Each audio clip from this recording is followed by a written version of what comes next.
pushing everyone to their breaking point. Who will pay the ultimate price for these betrayals?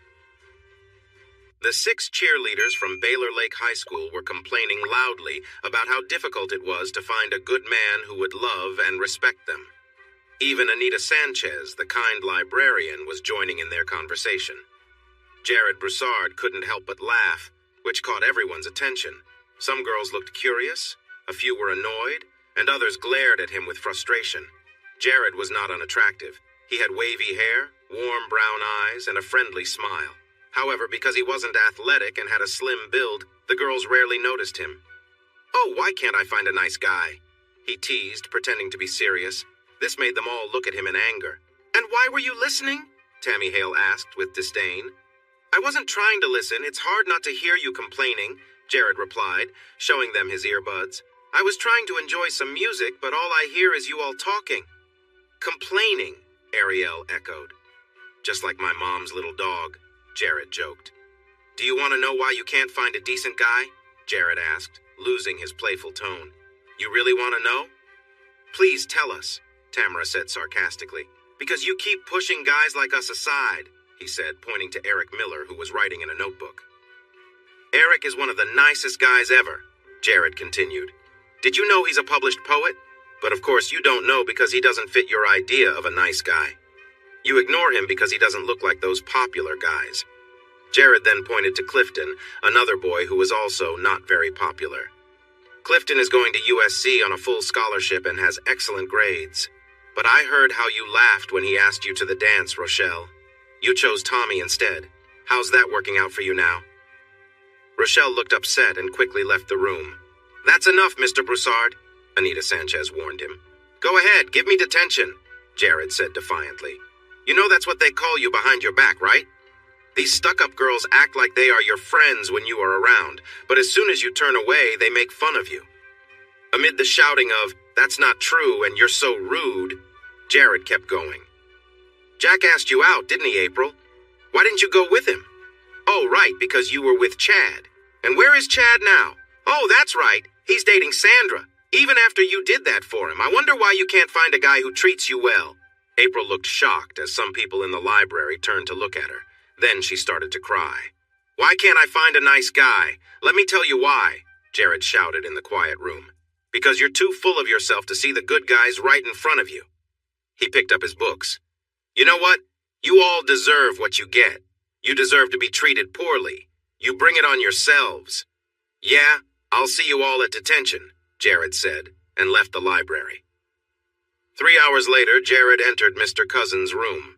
The science teacher looked up, a puzzled smile on his face. "Did you need to see me, Mr. Broussard?"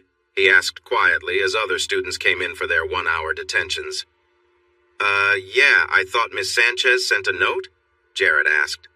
"No, I didn't see anything," Mr. Cousins replied, looking through the stack of notes from other teachers. "All right then," Jared smiled.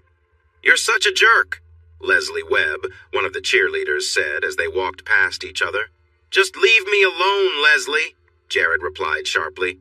"I'm not a mean person," Leslie shouted and pushed Jared. "What?" Jared pretended to be shocked by her reaction. "Miss Webb, putting your hands on another student," Mr. Cousins said, already writing a note for Leslie. "But he called me," Leslie said, tears rolling down her face. "Really? Are we in elementary school? Come on now," Mr. Cousins replied. "I just called her Leslie, but I guess that is an awful thing to say," Jared smiled. "Oh, that's not fair," Leslie shot back. Jared just made it onto the bus just before it pulled away from the school. He was relieved. Otherwise, he would have had to walk 2.5 miles from Baylor Lake High School to his small home in Baylor Lake, Louisiana. His mother, Belinda Broussard, welcomed him as he walked in. "Why aren't the girls all over you?" she asked, lovingly brushing her hand through his thick hair. "They must be kept busy by their helpers," Jared joked. "I got a letter from Votech," she said. "Oh, I hope," Jared said as he tore open the letter. "Yes!" he shouted a moment later. "I'm in welding class!" "I passed the test. I'm going to be a welder." The next day, Jared took a deep breath and walked over to Leslie as she was putting her lunch bag in her locker. "Leslie, listen, I'm sorry. he said. "I shouldn't have said that." "Yes, you shouldn't," she yelled at him and walked away.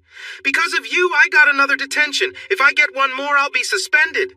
Jared then went to Mr. Cousins and explained what really happened, why Leslie reacted as she did.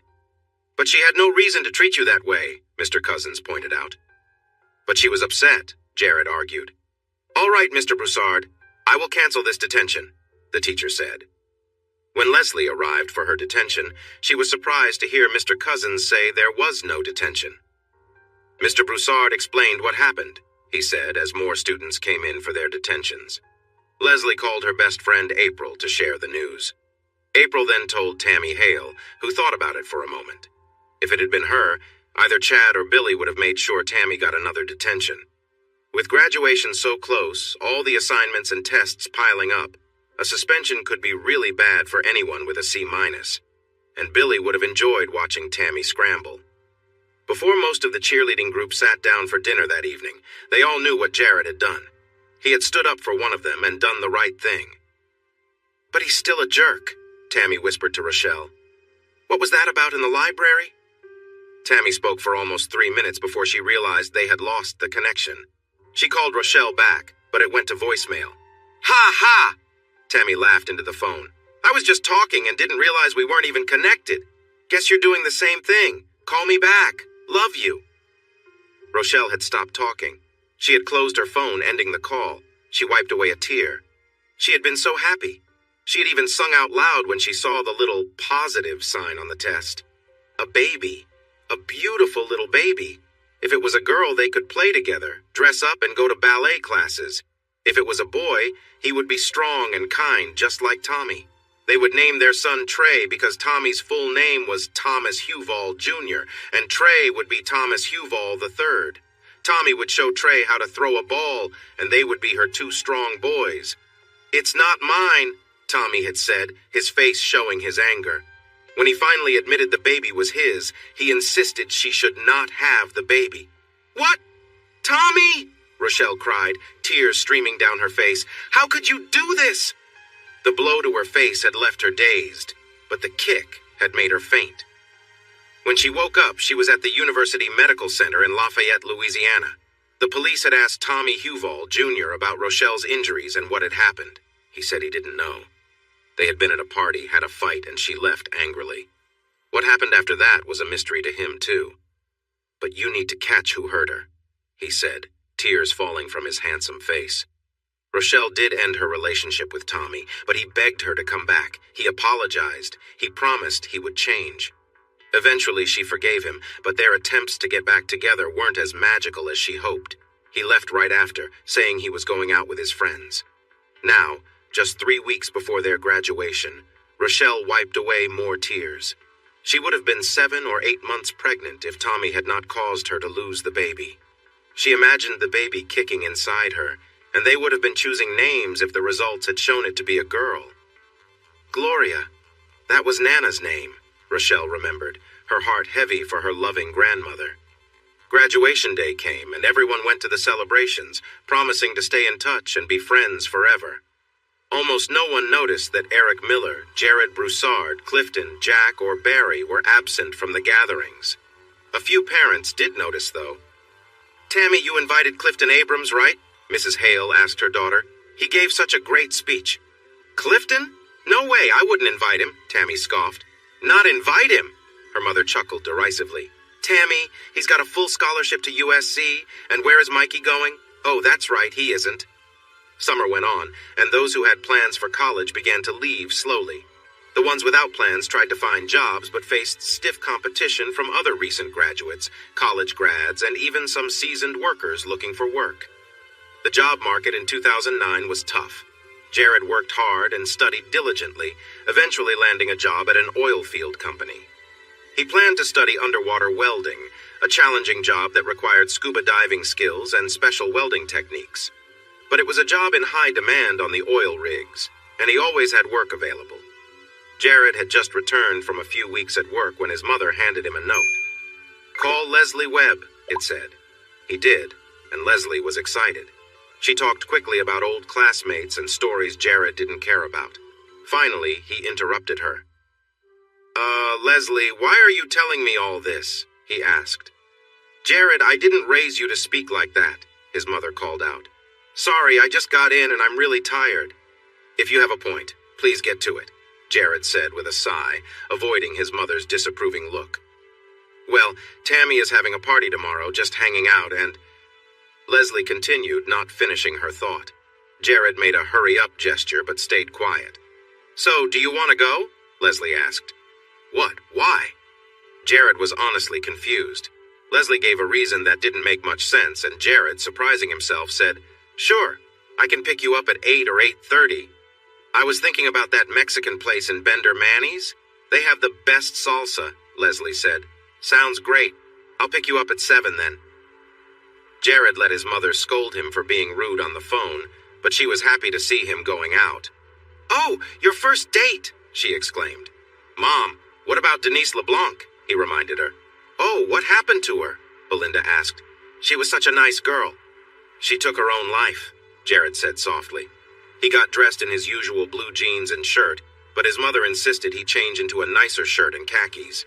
Clay Webb looked at Jared and frowned. He was neatly dressed with no scruffy beard or tattoos, but he didn't seem cool enough for Leslie. "Daddy!" Leslie called out. As they talked for a short while, Clay watched Jared with disapproval. Here was a young man living at home. He had a job, so why was he driving an old car instead of something better? "Bye," Leslie said, taking Jared's hand and leading him away. "We won't see him again," Clay told Darlene. "Leslie needs a strong man, not someone she can easily push around. Did you see how he let her pull them out of here?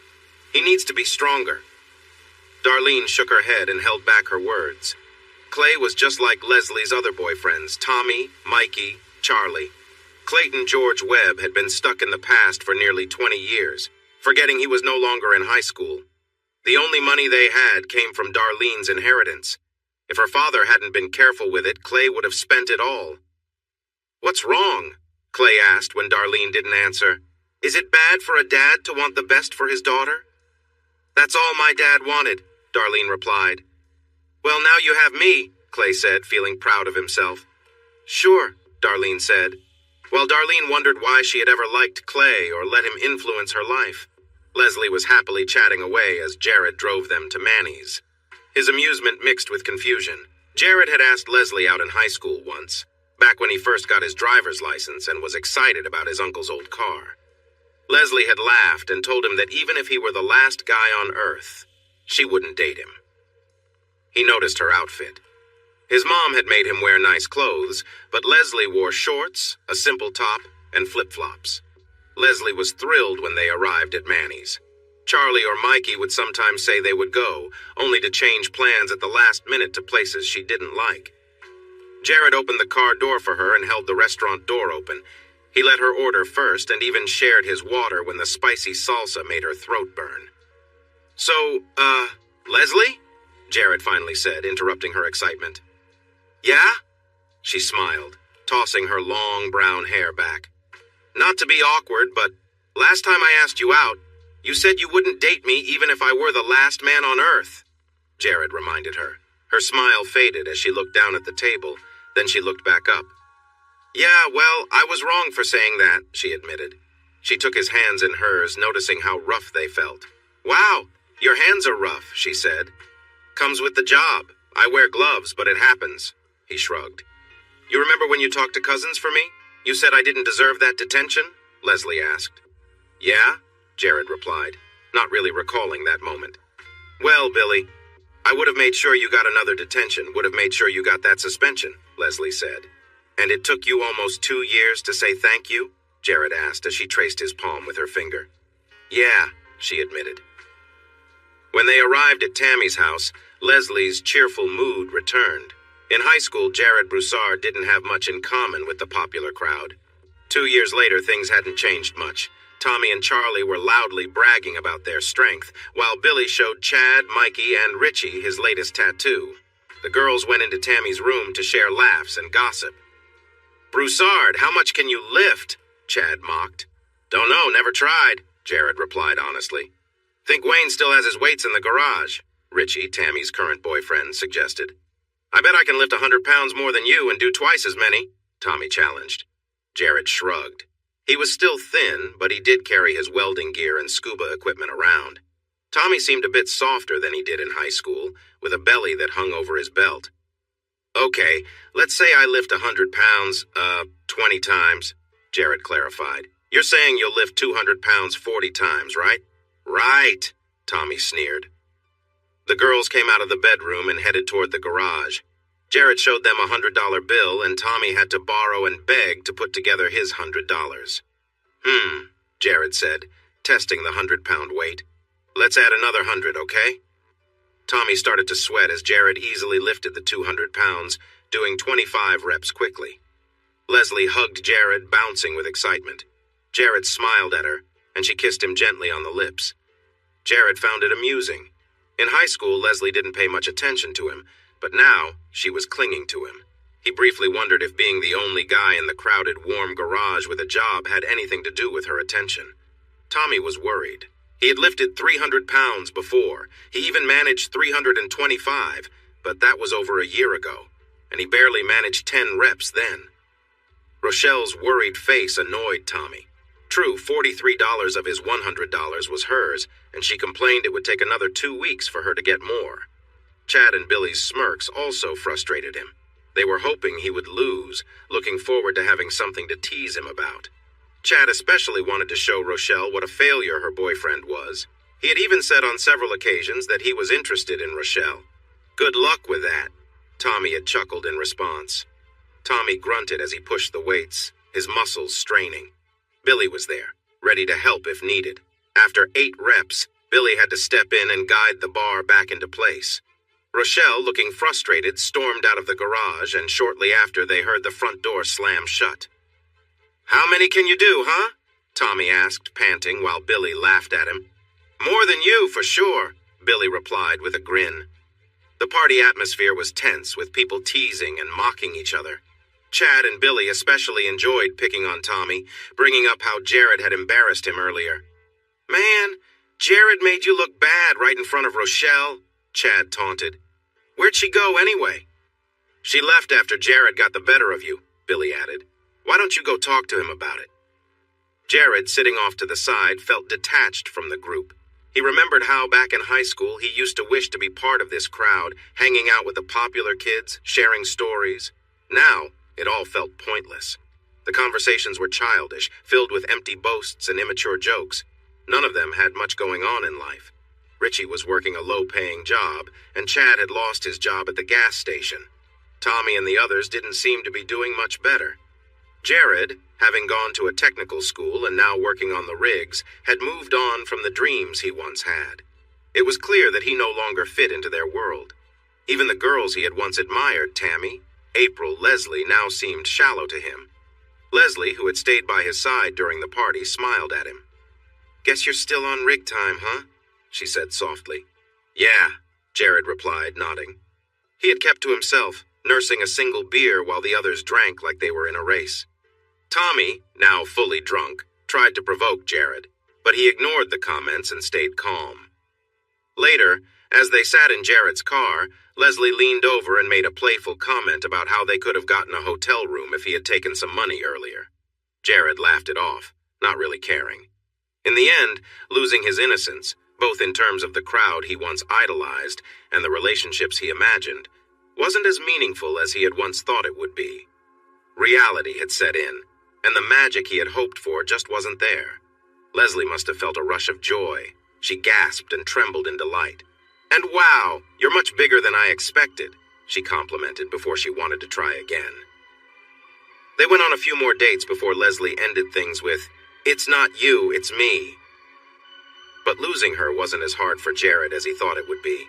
He had enjoyed learning how to share affection and how to make a woman feel good. He found pleasure in their time together and appreciated the sounds of her enjoyment. Jared came to realize that intimacy was the only thing they really had in common. He had a career and often talked about his work in the field. Leslie, on the other hand, often chatted about the shows she watched on television. When he returned to his mom's house after a few weeks away, she handed him a piece of paper. "Call Rochelle L. Esposito," she had written. "It's Rochelle, Mom," Jared chuckled. Rochelle! Oh, his mom laughed. Rochelle had learned, shortly after their gathering, that Jared had declined the money he had won. She immediately called Tommy. "Hey, where's my $43? She asked sharply. "Huh? Oh, right," Tommy replied. "I mean, I lost it, you know." Rochelle bitterly said that Jared had not accepted the cash. Tommy then made a weak excuse about what happened to her money. "You owe me $43, she shot back. Usually, Tommy could charm her into letting things go, but this time, Rochelle was firm, insisting he pay her back. Almost 3 weeks later, he finally gave her the money, but by then, she told him she was done with him, tired of his lack of ambition, and ended their relationship. One day, a strange number called, and Rochelle answered carefully. "Hello?" she said. Tommy had been using different phones to reach her. Leslie was more than happy to date Tommy, but she had less money than he did. Tommy soon realized how much he missed Rochelle. "Hey, Rochelle, it's Jared. My mom said you called," Jared said. "Oh, hi, how's it going?" Rochelle replied. They set up a plan to meet at Cowboy's Barbecue, then head to a movie theater in LG, Louisiana. "Okay, I'll pick you up at 6:30. Do you still live on Magnolia Way?" Jared asked. "Yeah," Rochelle answered, surprised Jared knew where she was. That date led to more, and then Jared had to leave for work again. Tommy tried to win Rochelle back, but she firmly told him to stop trying. Belinda's note made her mother and son laugh. Rochelle was in class when she got a call, so she returned it almost an hour later. She and Jared decided to meet the next evening, as she had work that night at Taco Bell. Jared met Rochelle's parents, Francis and Connie Esposito. They both agreed that Jared was much better than Thomas Huval Jr. Jared and Rochelle went to Sweet Peas for fried catfish. When Jared opened the car door for Rochelle, she leaned in close to him. "Have you ever been to Huval's Levee?" she asked. "No," Jared replied. "You know," Rochelle started. "A little high school nostalgia, huh?" Jared said. "Why don't we just go to the Acadiana instead?" The motel room they chose was simple and clean, with a basic bed and pillows. They were not interested in the room's looks or comforts. It simply offered more space than Rochelle's car, which had been totaled in an accident earlier that year. Jared kissed Rochelle softly as he helped her out of her blouse. He looked at her for a moment, then smiled and kissed her again. As they took off a few pieces of clothing, Jared admired Rochelle and kissed her again each time. Then it was Jared's turn to change. When he took off his briefs, Rochelle giggled softly. Feeling embarrassed, Jared quickly reached to put his briefs back on. No, I wasn't laughing at you," Rochelle quickly reassured him.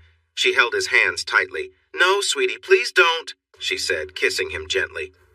"It was just funny because of Tommy. He always acts like he's so impressive," Rochelle explained, moving her hips playfully. She kissed him again, smiling. "But when I see you, you're just as good as he is," Rochelle said with a grin. They fell onto the bed and kissed deeply. Rochelle noticed some differences between Tommy and Jared. Jared was more gentle and caring, appreciating her in a way that felt warm and kind, unlike Tommy's more harsh comments, as if Tommy had any room to talk at all. Jared had gained some weight since graduating, going up from a 30 to a 34-inch waist. He didn't say anything bad about Rochelle, but Tommy had complained, saying some unpleasant things about her. Jared and Rochelle spent time together, and while their relationship had its intimate moments, Jared always made sure to be respectful and gentle. He cared about making her feel comfortable and happy. Over time, they got closer, and their bond deepened. But Jared couldn't help but feel like something was missing outside of their physical connection. They checked into a motel a few times, spending time together away from distractions. Jared was always patient, making sure Rochelle felt safe and relaxed. He introduced new things slowly, ensuring she was comfortable with everything. Despite their closeness, Jared sometimes felt uncertain about their future together. As their relationship progressed, Jared realized that while Rochelle was beautiful and they had chemistry, they didn't share much beyond their time together. She was in college and seemed to think that gave her an edge, though Jared was doing well for himself with his job. He started wondering if their relationship would last, feeling like they didn't have enough in common to build something more meaningful. Despite the good times, Jared often found himself waiting for the moment when things would change, expecting Rochelle to say they needed to slow down or see other people. Though they enjoyed each other's company, He couldn't shake the feeling that something deeper was missing. Rochelle continued to spend time with her friends Tammy, Tamara, April, and Leslie. This also meant she saw Chad, Richie, Billy, and her ex-boyfriend Tommy. Jared didn't think Rochelle should completely cut ties with her friends, but he found it strange that she was comfortable being around someone who had not treated her well, had cheated on her more than once, taken money from her, and had hurt her before. When he got back home from a long job that lasted longer than expected, he noticed a note from his mother. It said to call Rochelle. He had just spent over 3 weeks working on different rigs. The last one had been really scary. He had come face to face with a bull shark. In his fear, he had used his welding tool to keep it at bay while he quickly finished his work. "Last time I was down there, I had hammerhead sharks all around," another welder said. "But bull sharks aren't a big deal. They can still hurt you," Jared replied. In his mother's kitchen now, he smiled. He knew his mother didn't think too highly of Rochelle, calling her Roach El Esposito when she wasn't around. When Jared called Rochelle, she said, "Hey, we need to talk." Jared felt a mix of relief and worry, glad they would finally talk. "Sure, when and where?" he asked. "I guess you can come over," Rochelle replied. "My parents will be home around 6, is that okay?" "Sounds good," Jared said. Belinda, his mom, was watching her favorite show. Jared waited for a commercial to tell her he was going to see Rochelle that evening. "Sounds like she might want to end things," he admitted. "Oh," Belinda replied. "That's too bad." "Yeah, I kind of thought it might happen," Jared said. "Why do you think that?" Belinda asked. After showering, taking a short nap, and putting on gray pants and a black sweater, Jared kissed his mom goodbye and drove to Rochelle's house. When he arrived, Rochelle said, "I'm pregnant." Jared was speechless. "What do you have to say about that?" Rochelle's father, Francis, asked. "That's a big responsibility," Jared finally replied. "Exactly," Francis said, clearly upset. "So what are you thinking?" Rochelle asked, looking into his eyes. They got married on a windy January day with all their friends there to celebrate. The girls all squealed and complained that it wasn't fair. Rochelle was the first to get married. The boys laughed and made fun of Tommy, saying his girlfriend was marrying someone else. At the small reception, Belinda called Rochelle Mrs. Broussard, and Rochelle quickly corrected her. "It's Esposito Broussard," Rochelle said. "Oh, our name isn't good enough for her?" Belinda joked. "Hey, I'm just hearing this now," Jared replied. "No, it's just that I'm married now, but that doesn't mean I forget who I am, right?" Rochelle said. The happy couple bought a 3-bedroom house in DeGard and started preparing for their baby. Jared often joked that he went to work just to get some rest from all the sanding, painting, and cleaning. He didn't tell Rochelle, but another reason he appreciated going to work was to escape her loud, childish friends. He didn't expect Rochelle to cut ties with her childhood friends entirely, but he found it troubling that she let her ex-boyfriend visit their home. Leslie Webb enjoyed reminding Rochelle and their group that she and Jared used to be close. Often Leslie would offer to help out when Rochelle's belly got too big to be comfortable. Instead of getting upset, Rochelle would just smirk at Leslie. However, the flirting made Jared uneasy. He surprised everyone by telling Leslie to stop or leave his house. "Honey, she's just joking," Rochelle quickly defended Leslie. "Leslie, tell him you're just kidding." Gloria Ann Broussard was born just 5 months after Jared and Rochelle's wedding and clearly became a daddy's girl. Whenever the baby heard her dad's voice, her warm brown eyes would search until she found him, and then she would smile without teeth. "Yeah, Daddy, she's been a handful the whole time you were gone," Rochelle would say. "Is that true?" Jared asked his little girl. "Have you been naughty for Mommy? Did you make those diapers extra stinky?" Gloria learned to crawl, then walk, and soon she was moving around very quickly. When Rochelle called for her to stop, Gloria would just giggle with delight. But if Jared asked her to stop or come back, she would immediately turn around and run to him. "I can't stand you! I can't stand you at all, you hear?" Rochelle would snap whenever Jared smirked at her. When Gloria was almost 2 years old, they found out Rochelle was pregnant again. She was unhappy about this. She had just returned to her classes at ULD and had even decided to major in education. A second baby would delay their plans once more until the baby could be cared for without needing so much help. But it was still a joyful time for them. Jared was busy turning the 3rd bedroom into a nursery. "And you're going to be a big sister," Rochelle said to Gloria. You can help Mommy with the baby, right?" "Right," Gloria replied. "I can hold it and rock it." Jared had just returned home after another 3.5 weeks away, when Tammy, April, and Leslie were visiting. Gloria had just fallen asleep for her nap. She only napped for her daddy, not her mommy. Tammy was complaining about a date she had with a man who was slightly older but not very nice. "I can't believe this guy shook my hand and said, 'Hey, don't be a stranger,'" Tammy hissed, her pretty face twisted in anger. Jared laughed, and 4 sets of eyes glared at him. "Oh my God, you're joking," Jared teased. "So you used your own selfish reasons to decide this guy was good enough for you, and now you're surprised he's selfish too? Really? Does he have to be here?" Tammy asked Rochelle about Jared.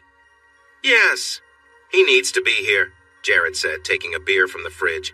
"He helps pay the bills, cuts the grass, and puts food in the fridge. Yes, he's part of this." "Anyway, can you believe it? The time together was amazing, and then I get this 'don't be a stranger' nonsense," Tammy said. "Let me tell you, if you got close on the first date, he won't be around again," Jared interjected. "But it was great," Tammy defended.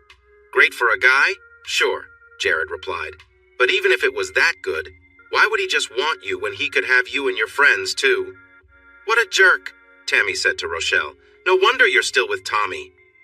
Jared glanced at his wife. The horror on Rochelle's face told him everything he needed to know. The shock on Leslie's and April's faces, and the smug look on Tammy's confirmed it. "I'm leaving Thursday," Jared said quietly to Rochelle. "I won't be back for at least 2 weeks." "Jared, it was just—" Rochelle began. "You need to have your things out before I return, okay?" Jared said firmly. With that, he walked through the kitchen to the garage. "Oh no, Tammy, why? Why did you say that?" Rochelle lamented. They all heard the garage door open and then Jared's truck start. "What? He brought it on himself," Tammy argued. "But did I? Did I deserve this?" Rochelle yelled. The truck sped away quickly. "You forgot to close the door," April pointed out. Rochelle decided to stay put. She and Gloria would wait for Jared to come home from work. Then Teresa White handed Rochelle some papers. One was about ending her marriage. Another told her to leave the house. But the third paper was the hardest for Rochelle. It made her scared. It asked for a test to see who Gloria's father was. After their second daughter was born, there would be another test for the baby, too. When Rochelle dated Tommy, his mother had shown her some baby pictures. Gloria had brown eyes just like Tommy's. Baby Tommy had a sweet dimple in his right cheek, and so did Gloria. There were also many similarities between Jared's baby pictures and Gloria's. Penny Richards from the law offices of Richards, Pellichet and Richards was hired to help Jared with his divorce from Rochelle. "Come on, Gloria, we're going to see Mama and Pawpaw," Rochelle called. "No," Gloria replied. "Yes," Rochelle insisted, bending down to pick up her daughter. "No," Gloria said, running away. "Gloria, I don't have time for this," Rochelle shouted, chasing after her stubborn daughter. A few light taps on Gloria's rear only made her cry louder, but they didn't change her mind. Connie helped calm down the crying girl while Rochelle spoke with her father. Just as Connie got Gloria to settle down, Francis came into the kitchen, upset. "You need to talk to your daughter," he told Rochelle sharply. He grabbed a beer from the fridge. "I can't believe this," he said, gritting his teeth. Rochelle sat on the couch, crying. Her own father had insulted her. "With all the money spent on your education, how could you do something so foolish?" Francis shouted from the kitchen. Connie hugged Rochelle and rubbed her back. When Rochelle seemed a little better, Connie looked at the papers. "Oh my God, no, Rochelle, a divorce!" Connie exclaimed. "Ask her why!" Francis yelled. "Ask her why her husband, a good man, wants a divorce from her." "That's enough, Francis," Connie replied firmly. "Order to leave? He can't make you move out. This is your house too, right?" Connie said in shock, reading the second set of papers. But when Rochelle's mother read the third set of papers, she was silent. She glanced at her daughter, stood up, and left the room. "No, that is your daughter," she said sharply to Francis. "You go and talk to her." Although they were disappointed in their daughter, Francis and Connie did lend Rochelle $2,000 for the help she needed. They called it a loan, even though they knew they would probably not get that money back. "I cannot make you move out," Sophia said. "But if you stay here, you will need to share the household costs. Without a job or income, it will be tough to manage." Sophia looked at the request for DNA tests for both Gloria and the baby. She turned her attention to Rochelle, who kept her expression neutral. "Is there any chance that either child is not his?" Sophia asked. "Yes, ma'am," Rochelle replied, blushing deeply. Jared was away at work, and the logs confirmed his location. But someone who knew about welding had closed the doors of Tommy's truck shut. Someone who understood how to use an acetylene torch had damaged the drive shaft on Tammy's car. When she tried to back out of her driveway, the car would not move forward. Even over her music, she heard the sound of the drive shaft hitting the road. Someone also tampered with Billy's motorcycle. The first bump he hit at a good speed caused serious problems, throwing him forward. Billy's helmet saved him, but he still suffered serious injuries. Someone with welding skills had damaged Chad's steering. He had trouble turning the wheel, and the car would only go straight, whether going forward or in reverse. Charlie, Richie, Mikey, Leslie, Tamara, and April were all nervous. Nothing had happened to their cars yet. But would today be different? Would today be the day they got in and something went wrong? When Jared was due back, Rochelle waited at their house. She called to confirm that Jared had arrived on the boat at the intended time. If the boat picked him up at the rig at 2:30, he usually got to the canal by 4. Then it was a short drive home, but by 8 o'clock, Jared still had not returned. Rochelle had already taken her and Gloria's things to her parents' house when she moved back. Now, as she walked around the house, it felt new to her. The bed was still there, but now she noticed there were no pillows. The bathroom still had the nice towels she had bought, but Jared's razor, deodorant, and cologne were all gone. The closet was also empty. "But he was away! He couldn't!" Rochelle cried. "Belinda!" she shouted. "Roach L. Esposito-Broussard called for you," Belinda said, trying to reach Jared on his new phone. "What did you tell her?" Jared asked as the lights of Houston faded behind him. "The truth. You aren't here," his mother replied. Not long after Gloria was born, a company contacted Jared. They offered him a 6-month job to work on the Alaskan pipeline. Rochelle didn't even consider it, even though the pay was nearly 4 times what he was making before. The truth was, Jared wasn't very interested. It meant 6 months away from his little girl, with only a few weekends off to see her. And having spent his whole life in southwest Louisiana, he was unsure about facing the harsh Alaskan winter.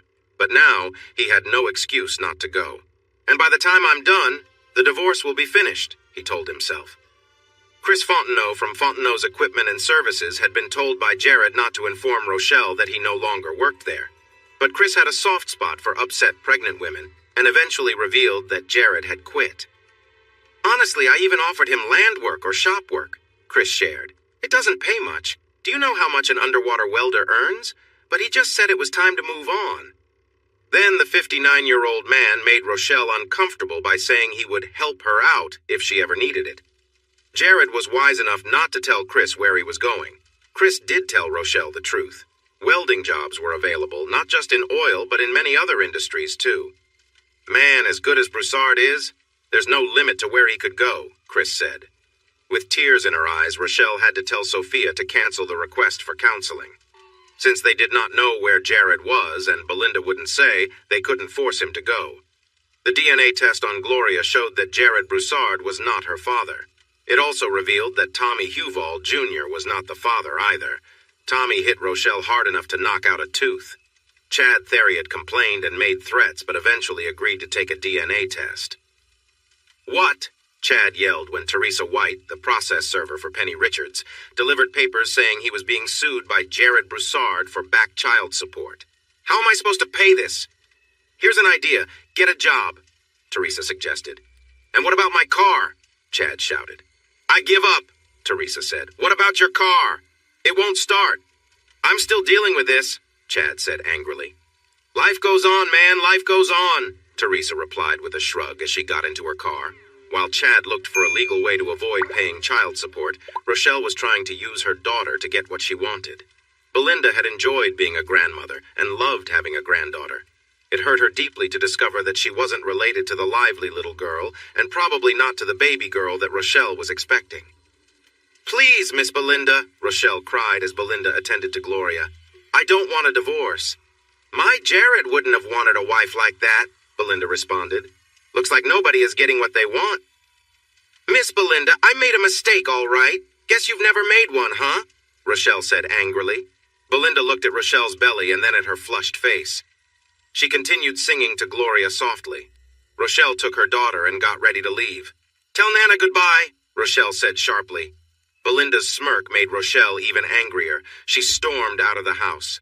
Once Belinda closed the door, some tears slipped down her cheeks. Why, God, why couldn't that be my Jared's? Belinda asked quietly. You know I'm a good grandmother. Kathleen Ann Esposito was born nearly 4 months after that day when Tammy Hale revealed that Rochelle and Tommy were still together. The baby had a tuft of blonde hair and bright blue eyes. A DNA test confirmed that Thomas Huval Jr. was the father. Rochelle named Gloria after her paternal grandmother. Kathleen was named after her maternal grandmother, but this did not bring joy to Connie. Congrats, Connie said sharply. 21 years old and already a mother of 2 by 2 different fathers. Congrats. Stop, Connie, Frances said with a sigh. Just stop. Our daughter acts this way and somehow it's our fault. We raised her to think it's okay to be with anyone. What should have been a happy moment felt painful for Rochelle as she watched her father, once strong and brave, walk slowly out of her room at the hospital. The next day, Rochelle and her baby were wheeled out of the hospital. Francis tiredly helped the nurse put his daughter and granddaughter into the car. He nodded silently in thanks and then closed the car door. Daddy, Rochelle started after he got on the road heading towards DeGard. Don't, baby, please, just don't, Francis replied in a flat voice. Please, just don't say anything, dear. 6 months after that difficult day, when Rochelle's perfect life was changed by Tammy's news, Carmen Davis from Davis Realty had a buyer for the charming 3-bedroom house. After paying off the mortgage, Rochelle received a check for $9,812. The first thing she did was to pay back her parents the $2,000 they had lent her to hire Sophia Kutra. Her father looked at the check and then passed it to her mother. Dad, I'm sorry, Rochelle whispered as they sat at the kitchen table. I am too, sweetheart, he sighed, pushing aside his half-eaten dinner and leaving the room. Mom, what can I do? Rochelle asked her mother, tears flowing down her cheeks. What's done is done, Connie said without much emotion, continuing to eat her dinner. But I'm sorry, Rochelle cried. Yeah, and does that fix anything? Connie replied. Being sorry doesn't put diapers on those kids, does it? Does it put food on this table? Connie went back to her meal. After a few bites, she also pushed her plate away and stood up. I hope they were good, those boys, Connie said. I hope they were worth it. Rochelle cleaned the table and then the kitchen. Just as she finished drying a pot, Gloria announced that she was hungry. But you already had rice, remember? Rochelle smiled down at her daughter. Mommy, why are you crying? Gloria asked as Rochelle placed her in her high chair. Rochelle didn't respond, just opened a jar of applesauce. As she set the bowl in front of Gloria, little Kathleen began to cry. After changing Kathleen's diaper, Rochelle sat down with her daughters in the kitchen. Mommy, why are you crying? Gloria asked again while making a mess with the applesauce. Meanwhile, Jared was in a cozy waiting room, looking out at the city of Houston, Texas. The receptionist had striking red hair and pale skin with a few freckles. Jared thought about how nice it would be to have more adventures. But I've got lots of money now, Jared mused as the sun reflected off a nearby glass and steel building. And nowhere to spend it, he continued to think. Alaska had been very cold. He couldn't believe how freezing it felt. Even with 3 layers of thermal underwear, thick ski pants, 2 sweaters, his parka, and face gear, he still felt like he might freeze. The heated socks he wore had helped a little. Jared was convinced that if it weren't for his warm socks, he would have turned into a block of ice. They had offered him a big amount of money to work a second shift, and Jared politely declined. He had just returned home to help his mother pack up her small house. Aunt Michelle, her sister, lived in Phoenix, Arizona, and had invited her to move in with her. As soon as Jared finished sealing the last box, he got a call from a company asking him to work for 3 months in the North Atlantic Sea. The money they offered was incredible. He realized he would need to work almost 2 years offshore in the Gulf to earn that much. Belinda had sold him the house by Baylor Lake, which took a small part of his savings. Buying a new truck used up some more, but he still had a good amount left. I have enough money, but sadly, I also have too much time, Jared thought as he put the last box in the truck. After a hug and a kiss, his mother went one way and he went the other. Time was not on Jared's side. He did not love Rochelle. In fact, he often found himself not even liking her. Looking back, he wished he had asked for a paternity test before marrying her. If he was the father, he could take care of child support.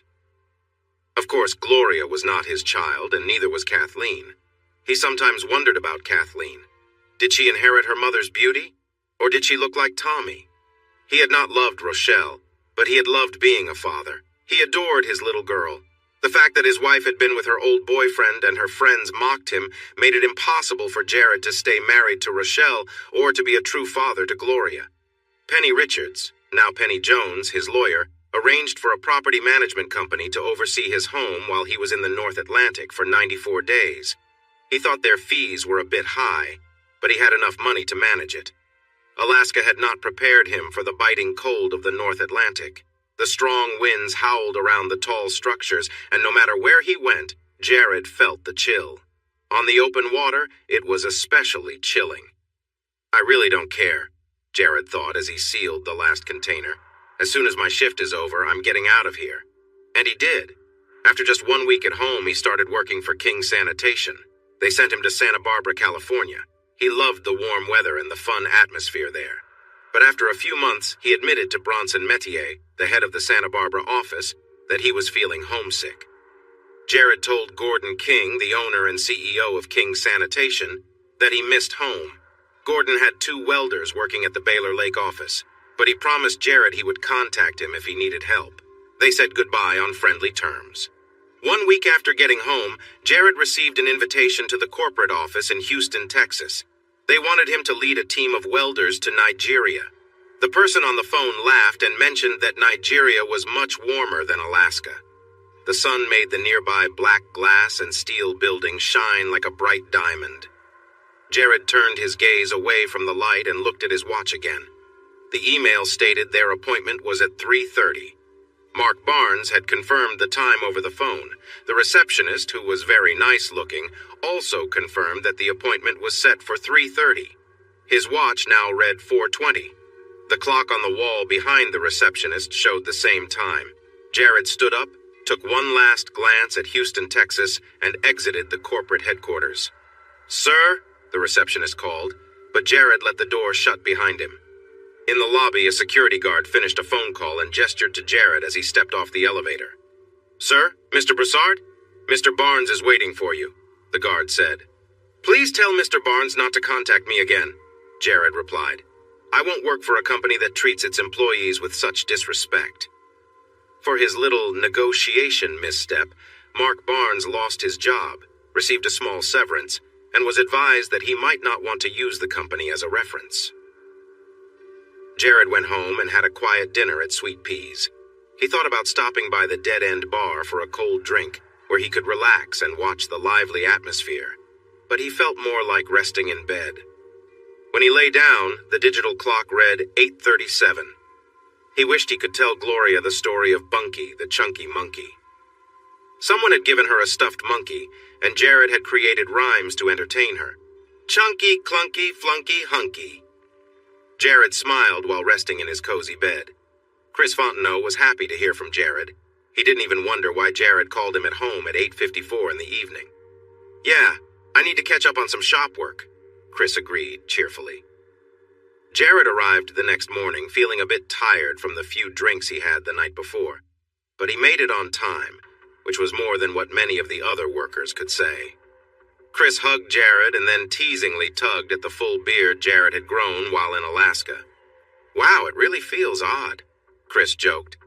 "Yeah, it does," Jared replied, rubbing his chin. Despite a rough morning, Jared focused on his work. He made sure everything was perfect before starting on the next task. "You look great, you know that?"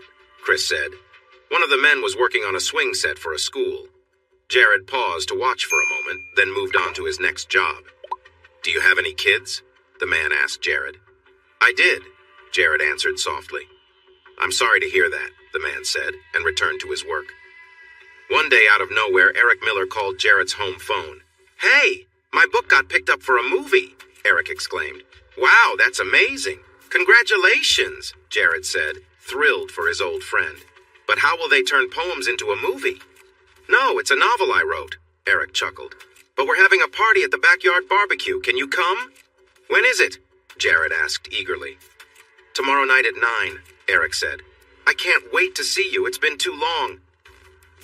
The shop was closed on Saturday, and Chris didn't want to pay overtime. Jared decided it was time to shave and trim his wild hair. His mom said he looked rough. Wagamon's barbershop was a well-known place in Degard, Louisiana. It had started years ago by 3 brothers. The locals called it Wax Barbershop because only one brother could cut hair well. Then that brother got sick, and the others struggled to give decent haircuts. One of the brothers passed the shop to his daughter, who hired 2 young women to help. It still had its nickname because many boys and men had to shake it off after a pretty woman cut their hair. I'd like it short and neat, please, Jared said as he settled into the chair. 40 minutes later, aside from a permanent squint from the sun, Jared looked just like he did in his high school yearbook pictures. He paid the young woman and decided to give her a $10 tip. Thank you, she said happily. No, thank you, Jared replied, admiring his reflection in the long mirror. Jared smiled as he entered the barbecue restaurant, feeling a bit self-conscious. Hey, do I look like an axe murderer? Jared joked with a customer.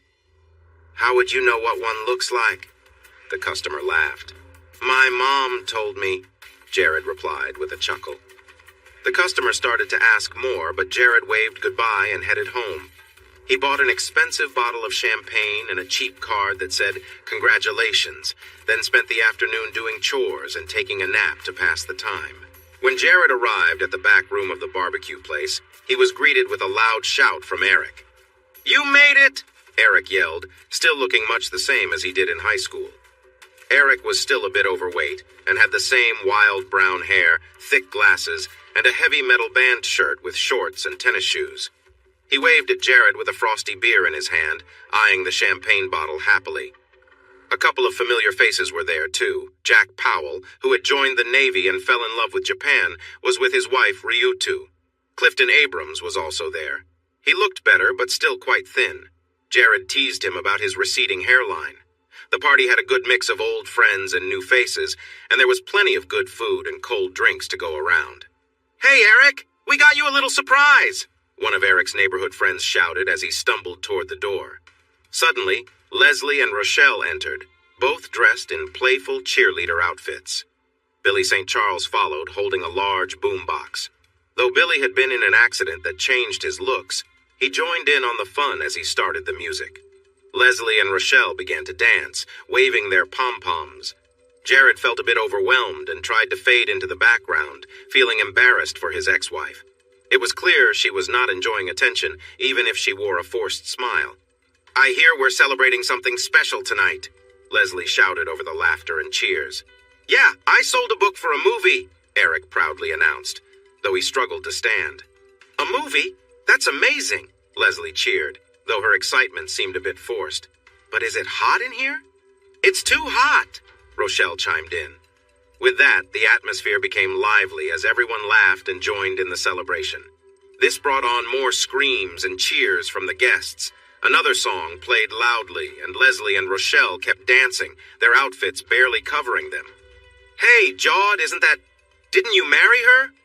Clifton, tipsy, asked Jared. Yeah, Jared replied. Wow, and you just let that happen? Clifton said, astonished. Jared was thankful he had only had 2 beers. Watching the scene made him feel uneasy. Now Leslie and Rochelle were only in their bikini tops and bottoms. Jared wondered if he could sneak out before Rochelle noticed him. However, the small space where Rochelle and Leslie were dancing was right next to the door leading to the main room of the restaurant. Hey, Jawed, how do you deal with an ex-wife? Clifton asked, still laughing. Get a lawyer? Jared suggested, hoping Clifton would lean back a bit and stop breathing his food and beer breath in his face. Good one, Clifton said, still chuckling. No, you'll love this. You just throw some money at her. Jared couldn't help but smile a little. Clifton was laughing almost too hard, though. Watching them, Rochelle felt a deep sense of shame, something she thought she had left behind. She recognized Eric Miller and Jack Powell from their school days, as well as Clifton Abrams, who had a big crush on her back then. Next to her, Leslie was still excitedly cheering as they danced to the loud music. It was Leslie's idea to start dancing. Rochelle had tried to find a job, but with the Baggett mattress factory closing, there weren't many options left. Her parents were still helping her out. The truth was, they were her main support. Chad was frequently late with child support and often didn't send enough. Tommy was no different, always late and short on payments. Leslie suggested this could help them earn a bit of extra cash. Now Rochelle hesitated, unsure about her next move. She glanced at Clifton and then noticed Jared Broussard. "Don't worry, I'm leaving," Jared said softly as he walked past her. For a moment, Rochelle was speechless. Just as Jared opened the door to the main room, she turned around. "Gloria misses her daddy," Rochelle said. "Oh? Are you not taking her to see Chad on visiting day?" Jared asked. "She misses her dad, not the donor," Rochelle replied. Jared walked into the main room. "And I miss you too," Rochelle called out as the door shut. That night, Jared sat in his dim living room, finishing his 7th beer. He longed for someone to talk to, someone who could offer guidance. His father had died a long time ago, and Jared had never met his father's parents. His mother's parents had also passed away around the time he was born, leaving him without any male role models. Since Phoenix was an hour behind Baylor Lake, Jared waited until noon the next day to call his Aunt Michelle. She was happy to hear from him. "Your only nephew," Jared joked. Then his mom was on the line. Jared assured her he had made it to church that morning, Sunday Mass at St. Elizabeth's by the lake. "I thought it was at 9:15, Belinda said. "Only in summer, Mom," Jared replied with a smile. He told her about seeing Rochelle, Esposito, and left out the part about her dancing. "Do you love her?" Belinda asked quietly. "Who, Rochelle? No, it just made me sad to see her," Jared confessed. "Not her," Belinda clarified. "I mean your daughter." "She's not, but yeah, Mom, I miss her a lot," Jared admitted. Belinda noticed her son was troubled, as he rarely called her Mom. She waited a moment, but he stayed silent. "Then maybe you should see about getting her, yeah?" Belinda suggested. "But what will everyone think?" Jared replied. "She isn't really my daughter." "Who cares what they think?" Belinda said. "That girl? She knows the truth. That baby girl is missing her dad." At lunchtime the next day, Jared called Penny Jones's office and set up an appointment for the next morning. He then told Chris he would need the next day off. Jared arrived at the Esposito house. Rochelle opened the door before he could knock, beaming with happiness. She walked towards him, arms wide. Jared surprised her by placing his hand on her shoulder, gently pushing her back. "I'm here to see the girls," Jared said plainly. Rochelle looked at him in disbelief. This wasn't how she imagined their meeting would go. When she learned Jared was filing for visitation rights, she thought she would be included. "I'm just here to see the girls," Jared repeated. "Oh, right, of course," Rochelle said, stepping back into her parents' home. "Who's that? Gloria? Who's that?" Connie asked with a cheerful smile. "Hey, good to see you," Francis said, grinning as he shook Jared's hand. "Daddy? Daddy? It's you?"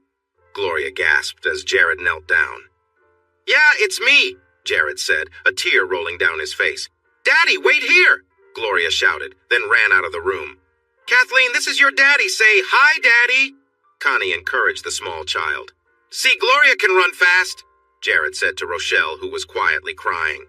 Jared, Francis, and Connie chuckled as Kathleen hid behind her maw-maw. "Daddy, you need to tell Kathleen about Bunky Monkey. She doesn't know about him," Gloria shouted as she dashed back in, holding the worn, stuffed monkey. "Well, I have Punky Monkey and Spunky Monkey at my house.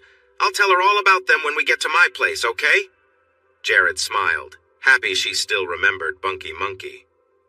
"Okay, you all have my phone number. Rochelle?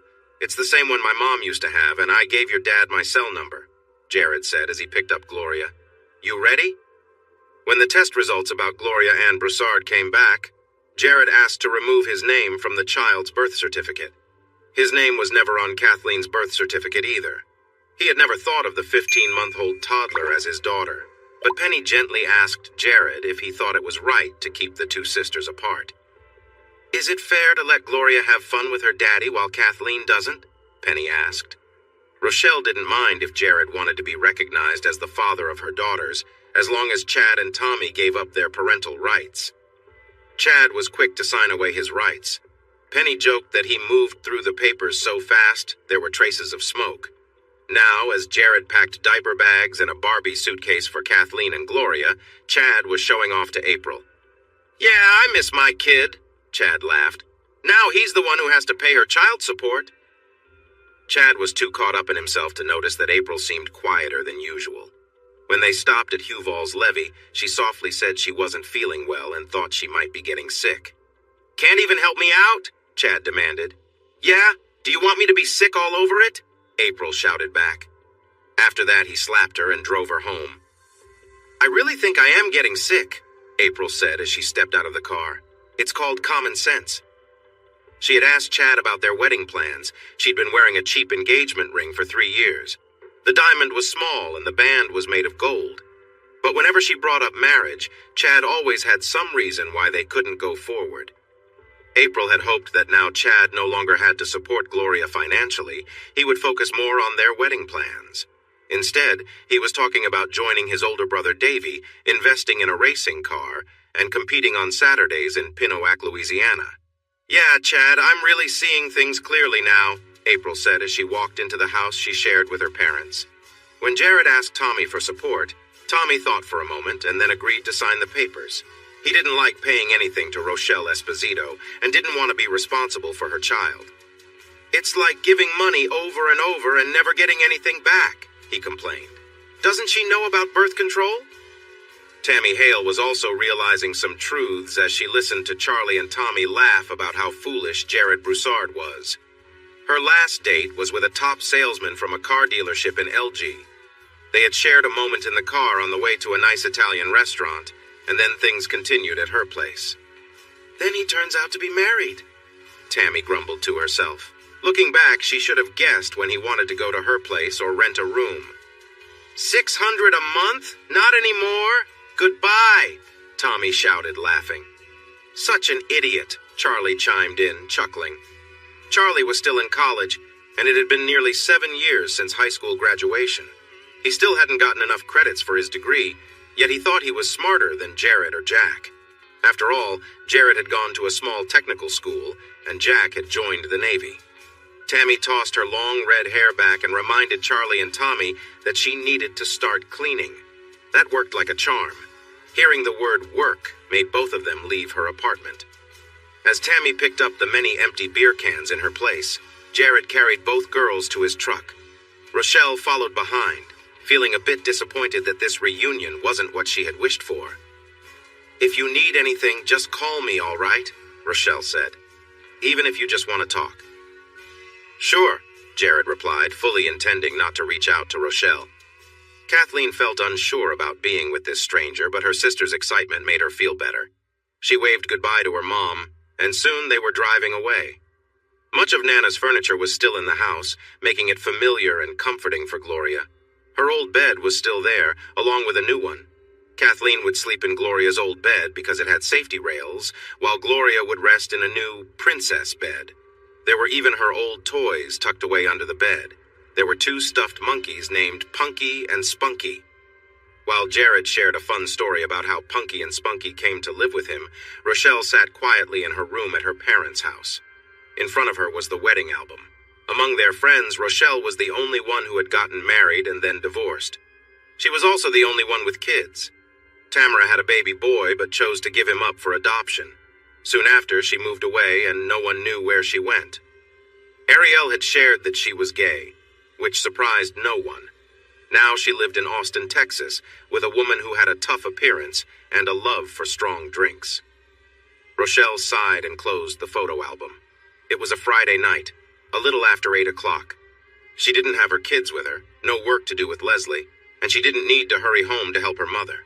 She picked up her cell phone, thinking about texting Leslie, Tamara, or April to see if they wanted to hang out. But then she put her phone back down. The one thing she really wanted to do was not possible. She wanted to be at her home. Instead, she was in her old room at her parents' house, the same room she had when she was in high school.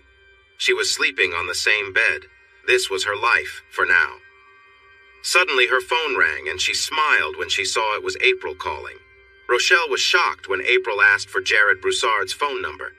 "What? How would I know it, remember? We're divorced?" Rochelle replied. "April, I have to go. Tammy is on the other line." "You're joking," Rochelle exclaimed when Tammy asked for Jared's number too. The end. Author's note. I write these stories for fun and share them here for you to enjoy. Thank you for reading. I especially appreciate those who take the time to rate my stories and leave feedback. As for the issues with Tommy's car, Tammy's drive shaft, and Billy's motorcycle, if it wasn't Jared, who could it have been? He had many friends at Fontenot's Equipment and Services and the Votech School. Besides, don't you think Jared is the only one the group has treated unfairly? By posting this story under Why, I've met a fun little goal I made for myself. In 2017, I wanted to write at least one story for each letter of the alphabet and 5 stories for every letter. I know it's a bit silly, but it kept me motivated and entertained. This will be my last story on this site for a while. I want to focus more on some other projects I am working on. How long will I be taking a break? I really don't know. It could be a month, or maybe 2 months, or even a year. I just can't say. Hope you have a nice day. Kathleen knew it was Wednesday and told everyone at Happyland Daycare that her daddy was coming to get her. "How does that little girl know it's Wednesday?" one staff member asked another. "Yeah, and how does she know when it's her daddy's turn to pick her up?" the other woman replied. At 2:45, Kathleen would start putting her crayons away. She always made sure to line them up in order: black, brown, blue, purple, red, yellow, green, and orange. If the crayons weren't organized, she'd get very upset. At 2:45, she would carefully put her crayons back, stack her coloring books neatly, line up the blocks against the bench, and look around for any toys that needed to be put away. "That girl has her quirks," Magdalene Savoy, the head of the daycare, noted. If it was cold outside, Kathleen would stand by the coat hooks and wait for a teacher to help her put on her coat. If no one came after 5 minutes, she would call out for help. On warm days like today, she would stand by the large glass door and watch for her daddy's truck. When her mother, Maw or Paw came to pick her up, Kathleen would be busy drawing, playing, or singing little songs until they came to get her. If she was having fun, she might be a little stubborn about leaving. Gloria also knew it was Wednesday. On Wednesdays, she was usually one of the first children to run out of William C.C. Claiborne Elementary School in search of her daddy's truck. It was the same on Fridays when it was his weekend. At Daddy's house, they would have juice and animal crackers. If it was sunny, they'd play ball or swing on the swings Daddy set up for them. On rainy days, they would sit at the table to draw and play with paint. Daddy even knew how to make Play-Doh. Wednesday meant dinner at McDonald's for his girls. Jared knew how to cook because his mother had taught him. During his marriage to Rochelle Esposito Broussard, she was always happy to let Jared take care of the cooking when he was home from work. But making meals for a 5-year-old and a 2-year-old was not something Jared was good at. So they often went to McDonald's. Jared bought them their Happy Meals and sat them down. He squeezed some ketchup onto a napkin for Kathleen. "Daddy, I need to go to the bathroom," Gloria said. "Right now, sweetheart?" Jared asked, trying not to sound annoyed. "I can take her," a friendly young woman offered. Jared looked up at her. She had short, strawberry blonde hair, a cute face, and a warm smile. She was about 4 feet, 10 inches tall, even with the high-heeled shoes she wore, and she had on a business jacket and a knee-length skirt. "Ma'am, I appreciate that, but I don't know you," Jared said. "Oh, you're right," the woman said, her beautiful green eyes wide. "I wasn't thinking, was I? But if you'd watch our food so they don't throw it away, I'd really appreciate that," Jared continued. "I can do that," she agreed, and sat down next to him. "I'll be right back," Jared said, lifting Kathleen with one arm while holding onto Gloria's hand with the other. He took them into the restroom, cleaned the toilet seat, and set Gloria down to do her business. While she was busy, Jared also changed Kathleen's diaper. "And one day, you will be a big girl like your sister and use the big toilet, right?" Jared encouraged. "Uh-huh," Kathleen nodded. "Okay, Daddy, I'm done," Gloria called out. "How does Rochelle manage all this?" Jared wondered aloud. "Thank you," Jared said to the young woman as he brought the 2 girls back to the table. "No problem," the woman smiled, her country accent noticeable. "By the way, I'm Jared Broussard. And these are my daughters, Gloria and Kathleen, he said. I'm 5, but she's only 2, Gloria added proudly. And I'm Anne Huval, the short woman smiled. Her accent was strong when she said her name, stretching Anne into 2 syllables and Huval into 3. From northern Louisiana? Jared guessed. Yeah, how did you know? Anne asked, surprised. Shreveport, he guessed. Where's that? Gloria asked, her little face scrunched up in confusion. Paulton at the other end of I-20, Anne confirmed. Uh-huh, Jared smiled. So what are you doing in DeGard? Working. I work at Young Insurance, Anne replied. That's my company, Jared said. Truck and homeowners. Well, we also do health insurance, and even though no one wants to think about it, we offer life insurance too, Anne explained. Health is through my job too, along with life insurance, Jared said. Fontenot's Welding. Well, let me give you my card in case you want to learn more, okay? Anne smiled. The card read Anne DeMonte, and Jared raised his eyebrow. I haven't had time to get them changed, Anne admitted. Well, congratulations. When did you get married? Jared asked. Tommy and I got married 3 weeks ago on Saturday, Anne said, holding out her left hand to show her engagement ring and wedding band. Tommy? Tommy Huval Jr.? Jared asked. Yeah, do you know him? Anne asked. The same guy I'm thinking of. We went to school together, Jared replied. Huval is a common name around here. Did you go to Baylor Lake? Anne asked. That's the same Tommy, Jared said, keeping his expression neutral. Jared felt uneasy about Tommy Huval Jr. He had never liked the loud, arrogant boy during their schooling days. Jared was not happy to learn that his wife, Rochelle, was still seeing Tommy without his knowledge. They had even tried to make it seem like Kathleen was his child. A friend of Jared's had let it slip that Rochelle was still involved with Tommy. After hearing this, Jared demanded a paternity test for both Gloria and the unborn Kathleen. The tests showed that neither child was Jared's. The father of Gloria was Chad, a former classmate, while Tommy was indeed the father of Kathleen. Even though he wasn't their biological father, Jared loved his kids deeply and cared for them. Well, congratulations, Mrs. Huval, Jared said. He looked around and asked, So, is Tommy here? Anne replied, Oh no, he had a client who took too long. I told him I'd just grab a Big Mac. Anne then stood up and walked to the counter. Jared appreciated how her outfit looked on her. Daddy, do you want my French fries? Gloria asked. As usual, Gloria had only eaten half her fries. Jared smiled and happily finished the rest, making loud munching noises. To his surprise, Anne returned to their table with her tray. My daddy's the French fry monster, Gloria said, grinning. He is? Anne replied, moving her fries away from Jared. Here, Daddy, Kathleen said, offering him her remaining fries. Jared playfully made the girls laugh and Anne smile as he continued his munching sounds. Kathleen squealed when he pretended to nibble on her little hand. So, you and Tommy were friends in high school? Anne asked. Not really, Jared replied honestly. But you know how high school can be. Tell me about it. Those were the longest 3 years of my life, Anne said with a laugh. 3? Jared asked, surprised. I skipped a grade, she explained. Looking at his watch, Jared realized he needed to leave soon. Rochelle never minded if he was a little late, but he wanted to keep Gloria and Kathleen on their schedule. Say goodbye to Mrs. Huval. It's time to go to Mommy's, Jared said while wiping Kathleen's sticky hands with a wet wipe from his pocket.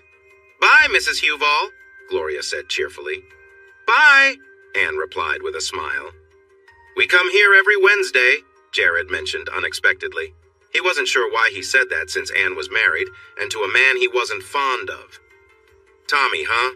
Not Tom or Thomas, but Tommy, Jared thought as he carried both girls, one in each arm. Time to grow up, Tommy. An employee held the door open for Jared, smiling. Thanks. See you next Wednesday, Jared said as he walked out. Oh, isn't this your weekend? The employee asked. Nope, not today, Jared answered, a bit surprised. Then he noticed that the kind woman was the manager of the fast food restaurant. He smiled and waved goodbye. Daddy has a girlfriend, Gloria told her mom when Jared brought them into the Esposito house. I do, Jared asked, smiling. That's news to me. He does? Rochelle questioned, feeling uneasy. The pretty blonde kept wishing and hoping that she could win Jared's heart again. She promised herself that if she got another chance, she would be the best wife he ever had. "You should have kept that promise before," her mother had commented sharply, "instead of being with anyone who said hi to you." "Remember Miss Huval?" Gloria reminded her dad. "Gloria, sweetie, she is married to someone else," Jared patiently explained. "She is not Daddy's girlfriend." "Good. I would not like her anyway," Rochelle joked. "Oh, but she is married to your old boyfriend Tommy," Jared added, as he lowered Kathleen to the floor of Rochelle's parents' living room. "Hey boy, how are you?" Francis Exposito greeted his former son-in-law. "I'm good, Mr. Exposito, and you?" Jared replied. "Tommy, he got married?" "You are joking," Rochelle said, surprised. "No, ma'am," Jared smiled. He kissed his girls goodbye, waved to Rochelle's mother, and then left the house. He knew that Dead End had much better hamburgers than McDonald's, and unlike McDonald's, he could also enjoy a cold drink while watching some lively entertainment. Feeling satisfied after eating, Anne Huval drove to her mother-in-law's house, making sure to grab her briefcase and laptop before locking her car. Then she let herself in. She had worked with Ronnie Edwards, her mentor, when they gave a talk at Seigel's Recycling. The 40 or so employees looked uninterested as they made their presentation. They only asked about what Seigel's was offering. "It is a 50-50 split," Ronnie explained kindly. "For the basic dental plan, it would be $9.14 from each paycheck, and Seigel's matches that amount." Anne's job was to hand out packets to the indifferent employees. At the end of the presentation, she stood waiting for anyone to ask her for help. Tommy was among that group. The young man had filled out the basic coverage form and handed it to Anne with a smile. She blushed when he looked at her, and she was surprised when he boldly asked her for a date. Thomas Huval, Jr. had dark, curly hair, warm brown eyes, and a strong face. He was a bit heavier but looked like he had played sports. Their date was dinner at Manny's Mexican restaurant, followed by miniature golf. During dinner, Anne shared that she had grown up in foster care. Her mother had difficult choices in her life, and her father was not in the picture. He told her it was just him and his mother living in the small home where he had spent his entire life. "I feel like I've known you forever," Tommy said. "Me too," Anne agreed. As Anne walked into the small house, she felt like she didn't really know her husband at all. They had married after just a few days of knowing each other. Soon after, Tommy lost his job at the recycling center. Tommy reassured Anne that he would find work soon. He promised they would save money, move out of his mother's home, and have a place of their own. Tommy made many promises, but Anne had not seen him take any steps to keep them. "Hey, there's my beautiful bride," Tommy called out. Anne sighed. It sounded like he had been drinking again. She hoped he would be too tired to want to be close. "And there's my handsome husband," Anne said, forcing a smile. Anne noticed Chloe Huval, Tommy's mother, giving her a disapproving look. Although Anne greeted her, Chloe ignored her. "Do you know a guy named Jared Broussard?" Anne asked Tommy. "That guy?" Tommy laughed, draining his can of beer. "Yeah, I know him." He didn't ask why she was curious, and Anne decided not to press the topic further. The next morning, Jared briefly thought about the nice young woman they had met the night before. Then he checked his schedule at work. Since it wasn't his weekend to have his kids, Jared agreed to go on a rig to do some emergency repairs. He packed his gear and drove to the industrial canal, where he was directed to the boat that would take him to the platform. While Jared watched the sunrise over the Gulf of Mexico, Anne was trying to get dressed quietly. Chloe Huval had many complaints about Anne and didn't hesitate to voice them. "Are you looking for a job today, dear?" Anne asked Tommy as she slipped on her shoes. "I'm looking every day," Tommy replied, not telling the truth. At her workplace, Anne focused on her tasks for the day. One thing she really disliked was making cold calls. As her coworker Ronnie had suggested, if she did that first, she could relax for the rest of the day. "Don't put it off until last. It will just hang over your head all day," Ronnie had said. After making several calls, she finally got an appointment. The owner of the bar agreed to have all the employees there for a meeting the next morning. "How many? I'll bring some donuts," Anne promised. "There's a donut shop in Paulton. Almost as good, I promise." "Let's see, 20, no, just hired the second shift cook, and there are 3 new dancers, so 24, Rosie, the owner of Dead End Bar, said. "You did it! Oh, I need to come along to make sure you do this right." Ronnie Edwards congratulated Anne when she shared the news. Why? Anne asked. Because Dead End has some of the most beautiful women in Degard, Elizabeth Kutra, the manager at Young Insurance, said. Congratulations, by the way. Many people have tried to get a job there. How did you manage it? I just asked, Anne replied honestly. I called them and asked.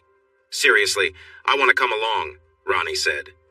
They will be dressed, Ronnie, Elizabeth joked. You can't be sure of that, Ronnie joked back. That night, during dinner, Anne shared her success. Tommy said he wanted to join her. Anne shook her head but smiled broadly. Miss Chloe and Tommy had already finished 18 beers from a case. Dinner was leftovers, and the television was playing an old sitcom. So, how did the job search go today? Anne asked Tommy while she chewed through the overcooked meal. Huh? Oh, it went well, yeah. Kendrick's Engineering said they might be looking for someone soon. Tommy lied. They said that last week, didn't they? Anne inquired. Did you try that soap place? Yeah, they aren't hiring, Tommy lied. He had drunk too much for anything intimate, but he still asked for something else. Anne felt uneasy as she tried to help him, but she quickly lost her appetite at the unpleasant smell. Tommy, when was the last time you cleaned up? She exclaimed. His reaction was harsh, and it hurt her feelings. Forget it. I'm not in the mood anymore, Tommy growled, pulling his clothes back up. Good. I'm not in the mood either, she shot back. The next morning, Anne hoped her card would work when she bought 4 dozen Tornado donuts. Tommy had used it recently for a repair on his Dodge Challenger, but didn't keep the receipt. At the bar, Anne smiled at the staff. It was a lively place with dancing, but it felt clean and welcoming, with the smell of food instead of smoke and spills. Most of the employees were sharp and involved, asking good questions. A few times, Anne turned to Ronnie for help, but mostly she led the presentation herself. My card is included with every packet, and I will leave a few extra with Rosie. If you have any questions, we're here to help, Anne assured the employees.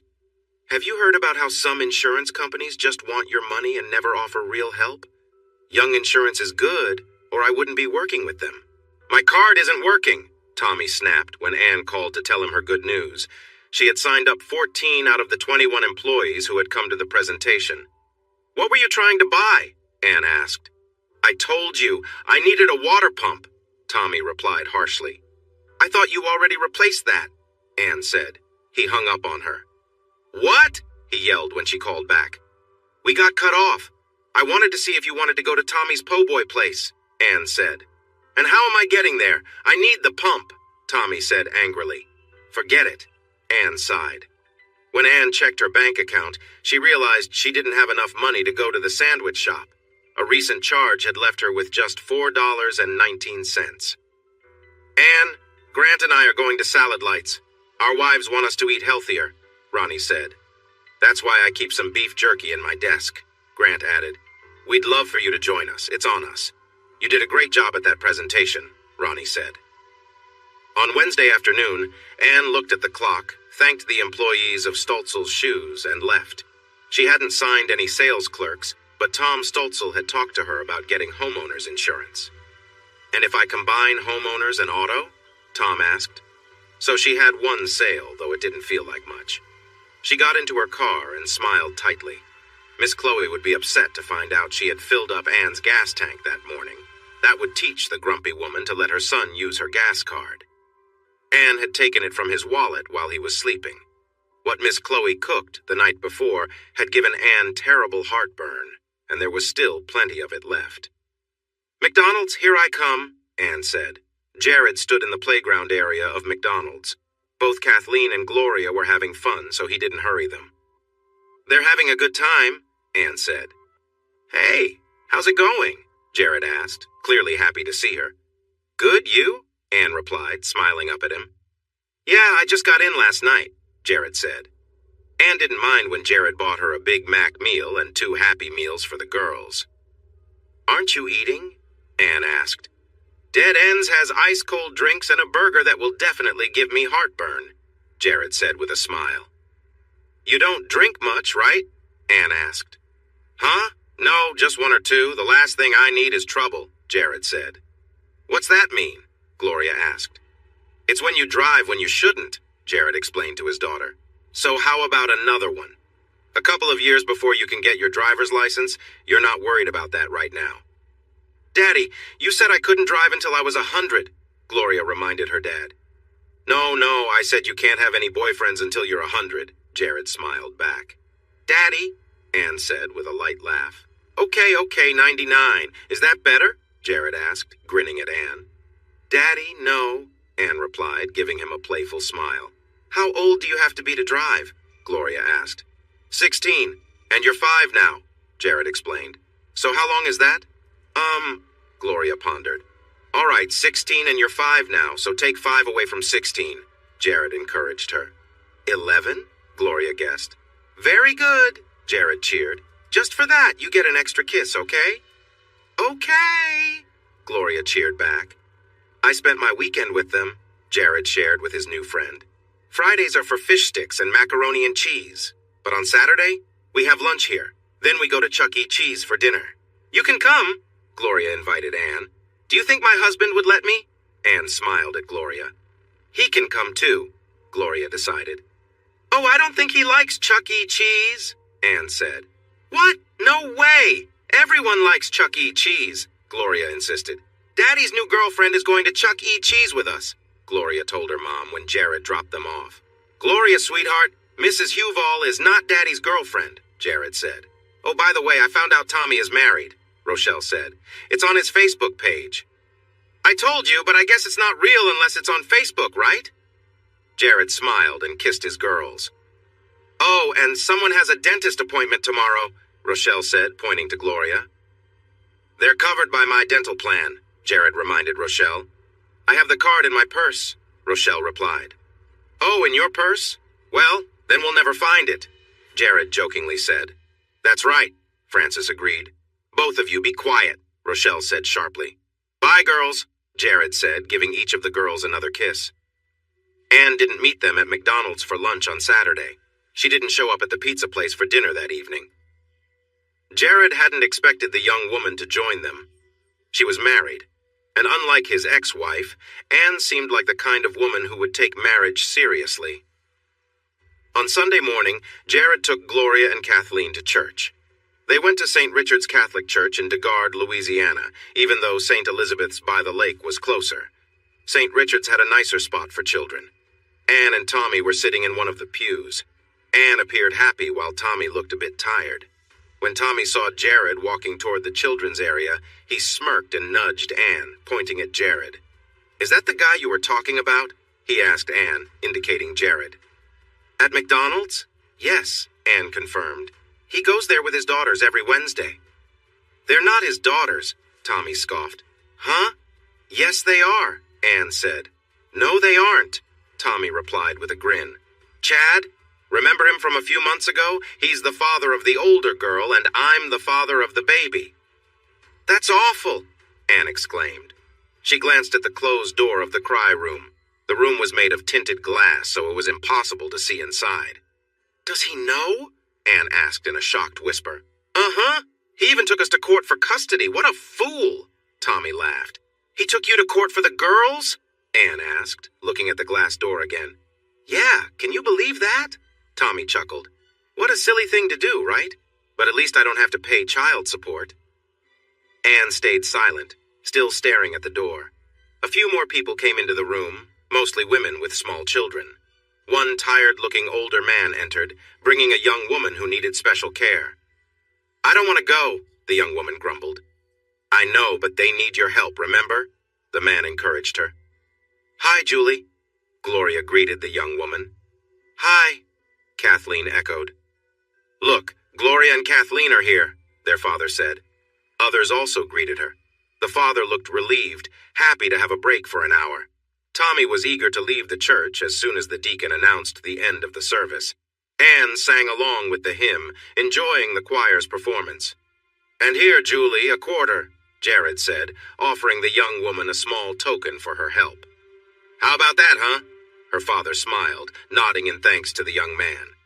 "Hi, Miss Huval," Gloria shouted when she saw a woman she recognized.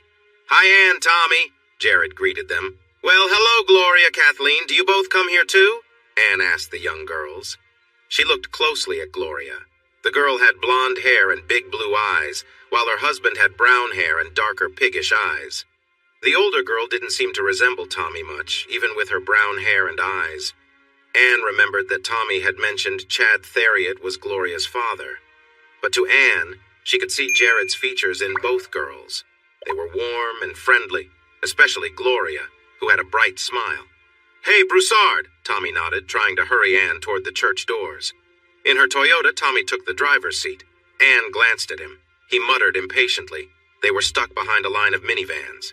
If Anne hadn't taken her time singing that hymn, they would have been halfway home by now. "They were married when you were with his wife?" Anne suddenly asked as she spotted Jared's pickup truck. "Who?" Tommy responded, then swore when Jared somehow got in front of them. "Great, now we missed our chance." "Jared's wife," Anne explained. "Did you know she was married when you were with her?" "Yeah," Tommy laughed. "What a mistake." "Tommy," Anne replied, slightly shocked. "That's not kind calling her that," Anne said. "He's working offshore welding hard and we're over at her place having a good time," Tommy chuckled, recalling his past experience with Rochelle Esposito Broussard. Anne wanted to respond, but decided against it. As she looked at Tommy, she felt more unsure. The longer she spent with him, the more she realized he was not the person she thought she knew. At Manny's Golf-A-Rama, it felt like they had been friends forever. Tommy insisted there was a bond between them. Anne was unaware that Tommy had a problem with drinking and was the kind of person who would cross boundaries. "Finally, it's about time, right?" Tommy sighed as they drove onto the street. "You just came from church and you're using that language?" Anne teased him. On Wednesday morning, Anne got ready for work. Tommy hardly noticed her leaving. During her coffee break at work, Anne bumped into JCK, the receptionist at Young Insurance. A splash of coffee landed on Anne's light-colored blouse. Both women gasped, apologized, and tried to clean up the mess. "I better head home before I grab a bite at Mama's Po' Boys, huh?" Anne said cheerfully. "Good luck with that. Even Grant had a tough time there," Ronnie replied. "Yeah, but I think I'm cuter than Grant," Anne joked. "That's not saying much. Everyone is cuter than Grant," Ronnie laughed. "Hey, Ronnie, are you free later? Want to hang out?" Grant joked. While driving home, Anne tried to keep a steady pace. She frowned when she saw Tommy's newly repaired Challenger still parked in the same spot. Clearly, he had forgotten his promise to look for work that morning. Suddenly, Anne heard loud voices coming from inside her home. "Oh no," she thought, feeling uneasy. She quietly made her way down the hall to their bedroom. Inside, she was shocked to see a woman, Chloe Huval, in a compromising position with Tommy. Anne stood in disbelief. Needless to say, she quickly took out her cell phone to capture the moment. "Hi, everyone," she said. Chloe gasped in surprise, and Tommy turned to look at Anne. She snapped a few pictures and hurried out of the house. Coffee-stained blouse or not, Anne managed to close 2 sales that afternoon. But Mama's Po' Boys chose not to go with Young Insurance. "Like I said, even Grant couldn't sell to them," Ronnie told Anne. "Yeah, but their oyster po' boy is amazing," Anne replied. That afternoon, Anne sat at her desk feeling aimless. She had finished her sales paperwork, checked that her new bank account at First Union had her latest paycheck, and made sure her old account at DeGard National Bank was closed. She didn't let Tommy have access to her new bank account. She kept her debit card hidden in her laptop case. Tommy had complained about the old account being closed and got upset when Anne pointed out he had emptied it without adding any money. Mrs. Huval? We're getting ready to leave now," Leah Farmer, another agent, said, bringing Anne back to reality. Anne looked around. They were the last ones there. Tired, she nodded and got up. She decided to go to McDonald's. After that, she wasn't sure where she would go. Gloria and Kathleen were in the McDonald's playground area. Anne smiled and parked her car. "McDonald's in Paulton didn't have anything like this," Anne said. "Hey," Jared said. "The one in Baylor Lake didn't either. Not that my mom ever stopped by there anyway." "Hi, Miss Huval," Gloria called as she crawled through a tube. "Hi," Kathleen said cheerfully. "Hi," Anne replied. "Yeah, my mom was the kind who expected you to eat what she made. If you didn't, you just weren't hungry," Jared said. "Can I talk to you?" Anne asked suddenly. Yeah, over here," Jared replied. Jared sat down, and Anne took a seat a little away from him, gathering her thoughts. "I spilled coffee on my shirt," Anne said finally. She pointed to a small stain on her shirt. Jared looked at it.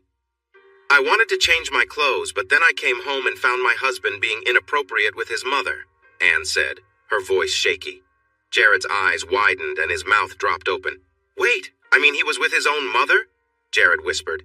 "Yeah, can you believe it?" Anne asked. "What did you do?" Jared inquired.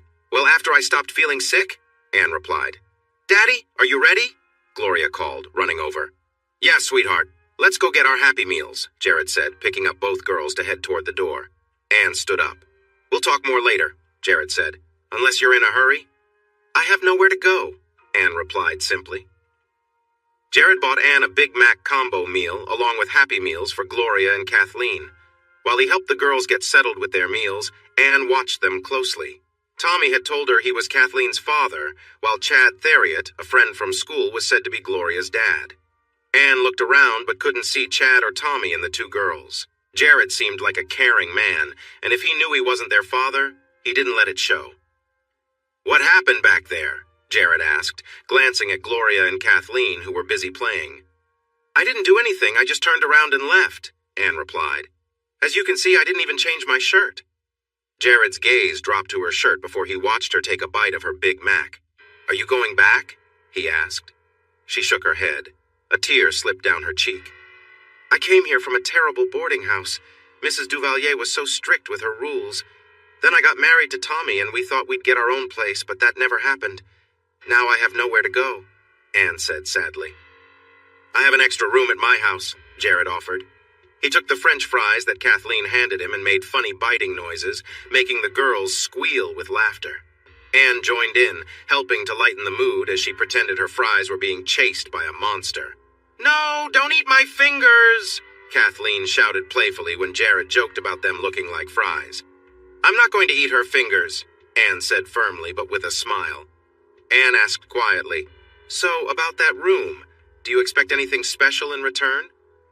"I'm just being a guy, but no, Anne, I wouldn't ask that of you," Jared assured her. "Promise?" she asked, needing to hear it. "Promise," he replied. "I'll even do a pinky swear if you want." Gloria declared she was done with her fries and held them out dramatically. "Yum! And those fingers look like fries, too," Jared said playfully. "No, those are your fingers, not fries," Gloria shot back. Okay, I won't eat them," Jared laughed. "See you all next Wednesday," the manager called as they left the restaurant. Anne followed Jared to Rochelle's house and waited in her car while he took his girls inside. Rochelle greeted him at the door. She had the same light hair as Kathleen and seemed very friendly, laughing and touching Jared lightly as they talked. Anne watched Jared's face as he left his daughters behind. He looked heavy-hearted. "No, Tommy Huval, you're not the kind of man to be that little girl's father," Anne thought to herself angrily. Then she followed Jared to his small home. Inside, the living room and kitchen were simply filled with comfortable furniture, showing it wasn't about style, but about being cozy. The children's room had 2 beds shaped like princesses, a nice desk, a chest of drawers, and a dresser. Their toys were in a big toy box, and their clothes were neatly hung in the closet. "Wow, it's so tidy in here," Anne said, looking around. "Yeah, Kathleen had to clean it up before we could leave," Jared replied. The room Anne would use was simple. The furniture didn't match or have much style. There was a small bed covered with a patchwork quilt. "I don't remember the last time those sheets were washed," Jared said. "Can I throw my shirt in the wash too?" Anne asked, indicating a stain on her shirt. "Sure, let's get your clothes and things," Jared replied, glancing at her shirt. "Will you come with me?" Anne pleaded. Jared smiled a little, but he knew it might not be a good idea. He and Thomas Huval Jr. had not gotten along in the past. He was confident he could handle Tommy, but he knew Tommy wouldn't play fair. "Actually, Anne, it might be better to get the police to help you," Jared suggested. They drove to the DeGard Police Department, where Sergeant Leanne Pyle was ready to assist them. "Okay, call him and let him know you're coming for your things," Leanne said after filling out some paperwork. "What are you doing?" Tommy growled on the phone. "I'm at the police department," Anne replied. "Oh, great, what did you do now?" Tommy snapped. "I didn't do anything," Anne said. "But I'm getting my clothes, all right?" "No, it's not all right," Tommy said. Tommy, those are my clothes. You can't stop me from getting them, Anne argued. Just try, Tommy challenged. Looks like this is going to be interesting, Leanne said. Captain Bob Chastain assigned Officer Brian Jochet to go along with them. Brian was fit and had played football in high school, unlike Tommy. Jared warned Leanne and Brian about his past issues with Tommy.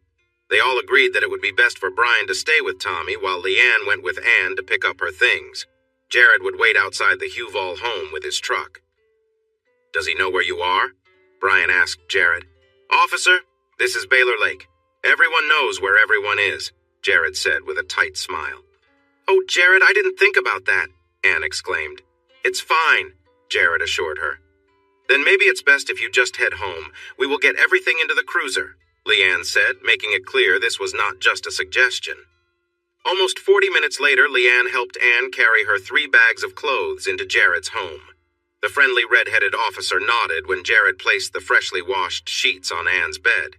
You are in good hands, she told Anne. You are much better off now. So, what happened? Jared asked after Leanne left. He got loud and unruly, Anne said. I'm tired and I need to freshen up. Where's the bathroom? Right there.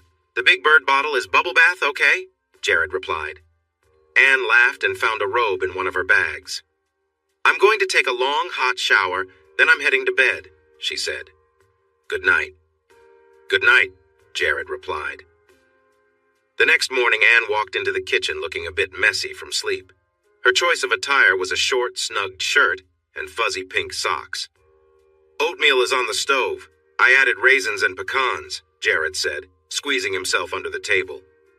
Where are the bowls? Anne asked. They're in the cabinet by the stove. Spoons are in the drawer next to the refrigerator. That's just where my mom always left them, Jared explained. This is great. Miss Chloe never made this, Anne said as she took a seat at the table. That's fine for now, but when the girls are here, that's Gloria's seat, Jared said with a smile. Oh, where do you want me then? Anne asked. Next seat down, Jared replied. When they aren't here, that's okay, but Kathleen gets upset if things aren't just right. Anne slid one seat over. Jared wished she hadn't. The light showed off her shirt more than he expected. Anne said happily as she ate her oatmeal. Before I forget, here are your keys, Jared said, sliding a set across the table. You need to get to the shop by 7. Not sure when you need to leave. Thanks, Anne said. You're welcome, Jared said, trying to focus on something else. Coffee is good too, Anne complimented. Just make sure to turn the pot off before you leave, Jared suggested, and decided it was best to step outside for a moment. When Anne entered the office, the receptionist, JCK, handed her a piece of paper. JC's usual friendly smile was replaced with a look of frustration.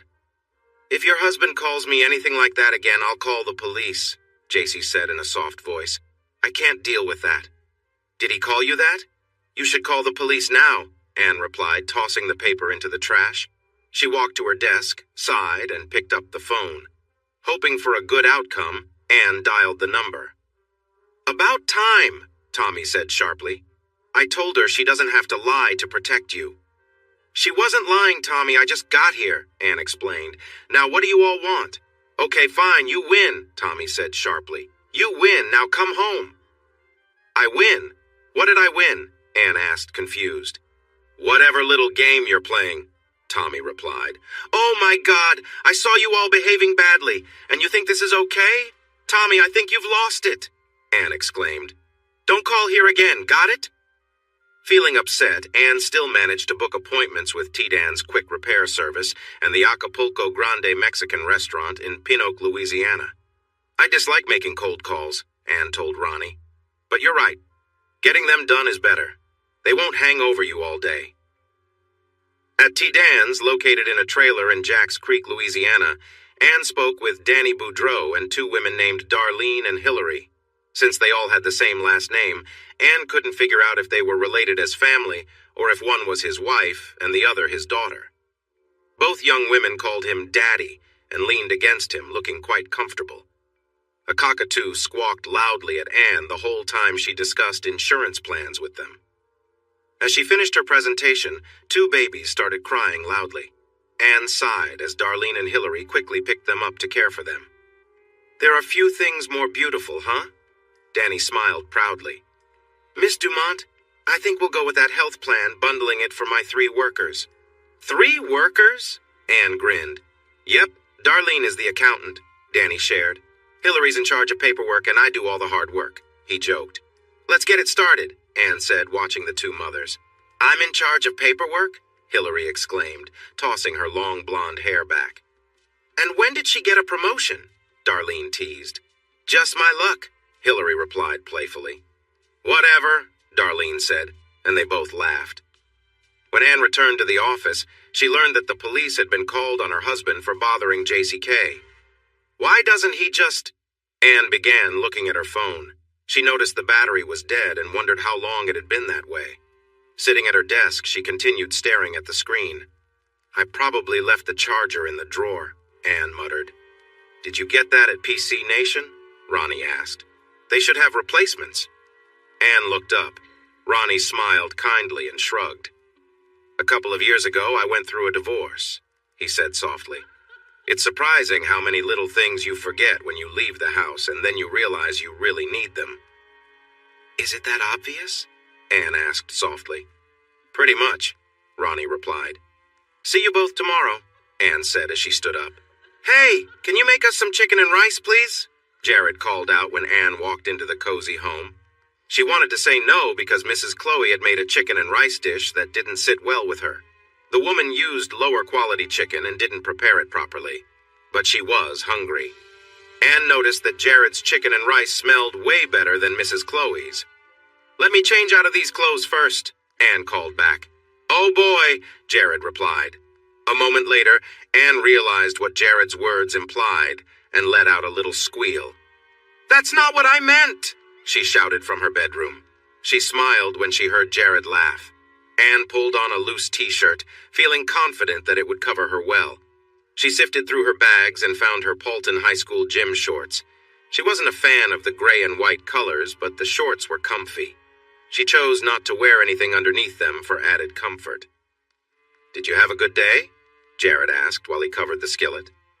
Yeah, it tastes different from Mrs. Chloe's, Anne said. Well, I'm not her, Jared replied. Right, you're way more fun, Anne agreed. Oh, thank you, Jared said with a playful grin. What can I do to help? Anne asked. Could you load up the dishwasher? Dinner will be ready in about 20 minutes, Jared said. They sat at the kitchen table with cans of soda. Anne shared stories about her day, and Jared listened closely. After a bit, he checked the skillet and dished out their meal. This is amazing, Anne said, enjoying the hot food. Careful, it's hot, Jared advised. Want some hot sauce with that? Hot sauce? Anne asked. Only the best kind allowed in this house, Jared said with a smile. They enjoyed their meal together. After they finished, Anne leaned against him as he loaded the dishwasher. Do you have a microwave at work? Jared asked, while reaching for some storage containers. I can pack you a lunch you'll like. Oh, yes, Anne said excitedly. She gave him a cheerful hug, which made him feel a bit flustered. Still, he packed a generous portion into a container and showed her where it was going in the fridge. Then he filled another container with the leftovers. On Thursday, do you like that show, The Big Bang Theory? Anne asked. Yeah, Jared replied. He settled into his recliner while she flopped down on the long couch. Even though the show was a repeat, they both enjoyed it. I really miss Mike and Molly, Anne said. Jared glanced over and noticed that her shorts had ridden up a bit. He found her cute. Yeah, Jared replied, admiring her. I'm probably going offshore tomorrow. Chris had Alan booked, but knowing Alan, he might call in sick, Jared explained. I'll text you if that happens, okay? Is it dangerous? Anne asked, turning to face him. When she turned, Jared got a brief glimpse of her hair. It caught him off guard for a moment. Yeah, I do underwater welding, so sort of, Jared managed to reply. He gave Anne a quick kiss on the lips as he wished her a good night. Then he went to his bathroom to relax, thinking about his time with Anne. Alan did end up calling in sick. Jared smiled and texted Anne that he was headed offshore for about 4 or 5 days. Be careful, Eiley, she responded. Eiley, he typed back. I love you, she clarified. Oh, I'll I too, he replied. The girls? Anne texted shortly after. Not my weekend, Jared answered. He smiled when she sent a sad face emoji. That was how he felt when it wasn't his turn with the kids. Jared was gone for 4 days and returned on Tuesday. He sent Anne a text to let her know he was back on land and would be home when she finished work. "I'll lie," she replied with a smiley face. "I'll lie too," he wrote back. Jared realized he appreciated having someone to talk to and someone who noticed when he was away, someone who was happy to see him return. When he walked into his bedroom, he found a pile of clean clothes on his bed. The floor looked as if someone had vacuumed. The towel he had hung over the shower was gone, as was the washcloth from the faucet. The mirror was clean too. "Someone's been busy," Jared noted. The hall bathroom sparkled and the kitchen was spotless. "Yep, someone's been really busy," Jared smiled. He emptied his duffel bag of clothes onto the floor of the laundry room, then checked all the pockets. After he was sure they were empty, he started his laundry. His phone chimed. "Hello?" he answered. "Are you hungry?" Anne's cheerful voice asked. "I could eat," Jared replied. "How about Acapulco Grande? It's in Pinoac," Anne suggested. "I have a presentation tomorrow and wanted to check it out first." "Are you there now?" Jared inquired. "No, I'm at the office," Anne replied. "Let me take a quick shower and I'll pick you up," Jared said. He didn't take long, even though his mind wandered to the thought of Anne cleaning his tub. 20 minutes later, Jared was backing out of his driveway. "Almost forgot what it's like to be with a man who has his own truck." Anne smiled as Jared opened the passenger door for her. "Man, I'm not like Tommy anymore," Jared thought to himself. At the restaurant, he helped Anne out of the truck and she held onto his arm as they walked inside. She kept holding his arm even as they waited for their table, making Jared feel a bit flattered. "By the way, thanks for cleaning the house. You didn't have to do that," Jared said as they looked over the menu. "Well, how much rent are you going to charge me?" Anne asked. "Nothing," Jared replied. "My mom didn't charge me when it was her house." The meal was average, typical Tex-Mex with smaller portions but higher prices. "Thank you, but I'm the one who invited you," Anne said when Jared paid for the meal. "Yeah, I know," Jared smiled. On the drive back, they passed a local spa, both glancing at the small, squat building. Jared often visited a massage parlor in a nearby town when he needed to relax. The spa had a few women working there who provided massages, and Jared sometimes went there for a quiet, calming experience, finding a break from his everyday routine.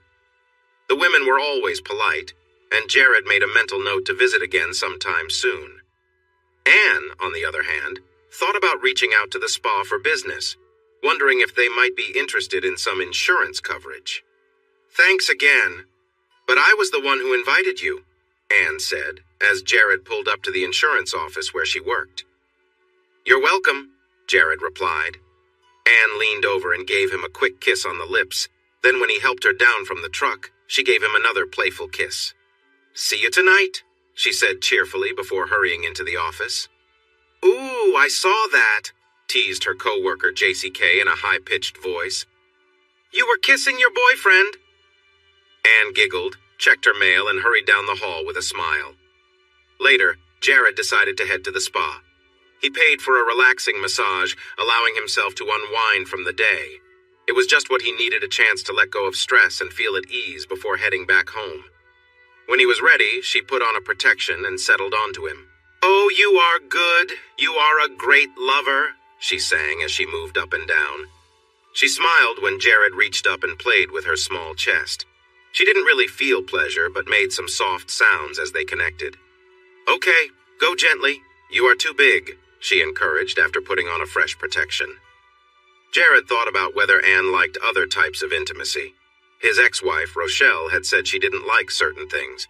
Rochelle had been uncomfortable with those things with Tommy. Tommy thought it should be easy, but he didn't understand how things worked. Jared had always been careful and gentle with Rochelle. By the time things were finished, she was okay with it. "Oh, you are so good," Anne said as he moved. "Uh-huh," Jared replied, not really believing her. He gave her a tip before leaving, feeling satisfied. Then he stopped at the grocery store on his way home. Lasagna, I haven't made a good one in a while, Jared thought. Anne came home just as Jared was finishing up the lasagna. "Oh boy, lasagna," Anne said when she heard what was for dinner. "Let me change." You keep saying that, but I haven't seen it yet, Jared joked.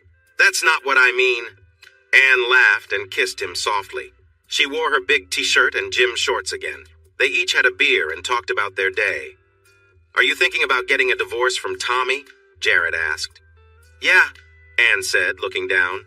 She met Jared's eyes and he gave her a warm smile, making her nod. Yeah, I know I'm not very pretty, Anne said. What? Who told you that? Jared asked, surprised. Everyone, Anne replied. Well, they are all wrong, Jared said firmly. And I know I'm not that smart, Anne continued. Come on, really? Jared said. You graduated early and have a job. How can you say that? But I know I shouldn't have married Tommy, Anne said, finishing her beer. That guy is something else. True words, Jared agreed. And how do you treat girls? Do you really care about them? That's how I want to be treated, Anne said. That's how I would treat you, Jared replied quickly. You're already treating me like that, Anne said after a moment of silence. Yeah, well, Jared said, focusing on the lasagna, which was almost ready. I don't know why, but whenever my mom made lasagna, she always served it with a can of peas, Jared said. I asked her last time I made it, and she said she wasn't sure why she started that, but lasagna always means peas. Why are you so nervous? Anne asked. What do you mean? Jared chuckled awkwardly. Is it because of what you said? Anne asked quietly. Yeah, Jared confessed after a moment. Anne didn't respond. When Jared glanced at her, he noticed that she was blushing. They enjoyed their meal in silence. Whenever one of them tried to speak, they would stop and look away. Afterward, Anne helped Jared clean up. He reminded her that he had just returned from a trip and was very tired. Good night, Anne said as they stood outside his bedroom door. Good night, Jared replied. She stood on her tiptoes and gave him a quick kiss. She wrapped her arms around him for a moment, then let go and walked to her own room. Good night, she called again as she closed her door. Uh-huh, Jared said. He went into the bathroom feeling overwhelmed by thoughts of his guest. In her own bedroom, Anne made sure her door was securely shut. At her previous home, the bathroom door often creaked open at the least convenient times. Once her door was firmly closed, Anne removed her shorts and lay down on her bed. She adjusted her shirt, feeling a mix of emotions. She let out softly as she tried to relax and push away her thoughts. She focused on calming herself, letting her mind wander. Just as she felt overwhelmed, she took a deep breath and tried to settle her thoughts. No, she whispered to herself, wanting to clear her mind. The next morning at breakfast, Jared reached into his jeans to get his wallet. Then he carefully went through a small pile of business cards he had taken out of his old wallet. How many cards do you have? Anne smiled as she finished the last bite of cheese grits from her bowl. And of course, here's the last one.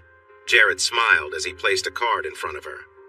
Penny Jones, attorney, Anne read aloud. Divorce, custody cases, she's really good, Jared said. Anyone from that firm is solid, but I really trust Miss Penny. That sounds good to me, Anne agreed. And it's Wednesday, Jared reminded her. What time are you picking them up? Anne asked. At 3. They say it will rain, Jared replied. What does that mean? Anne asked.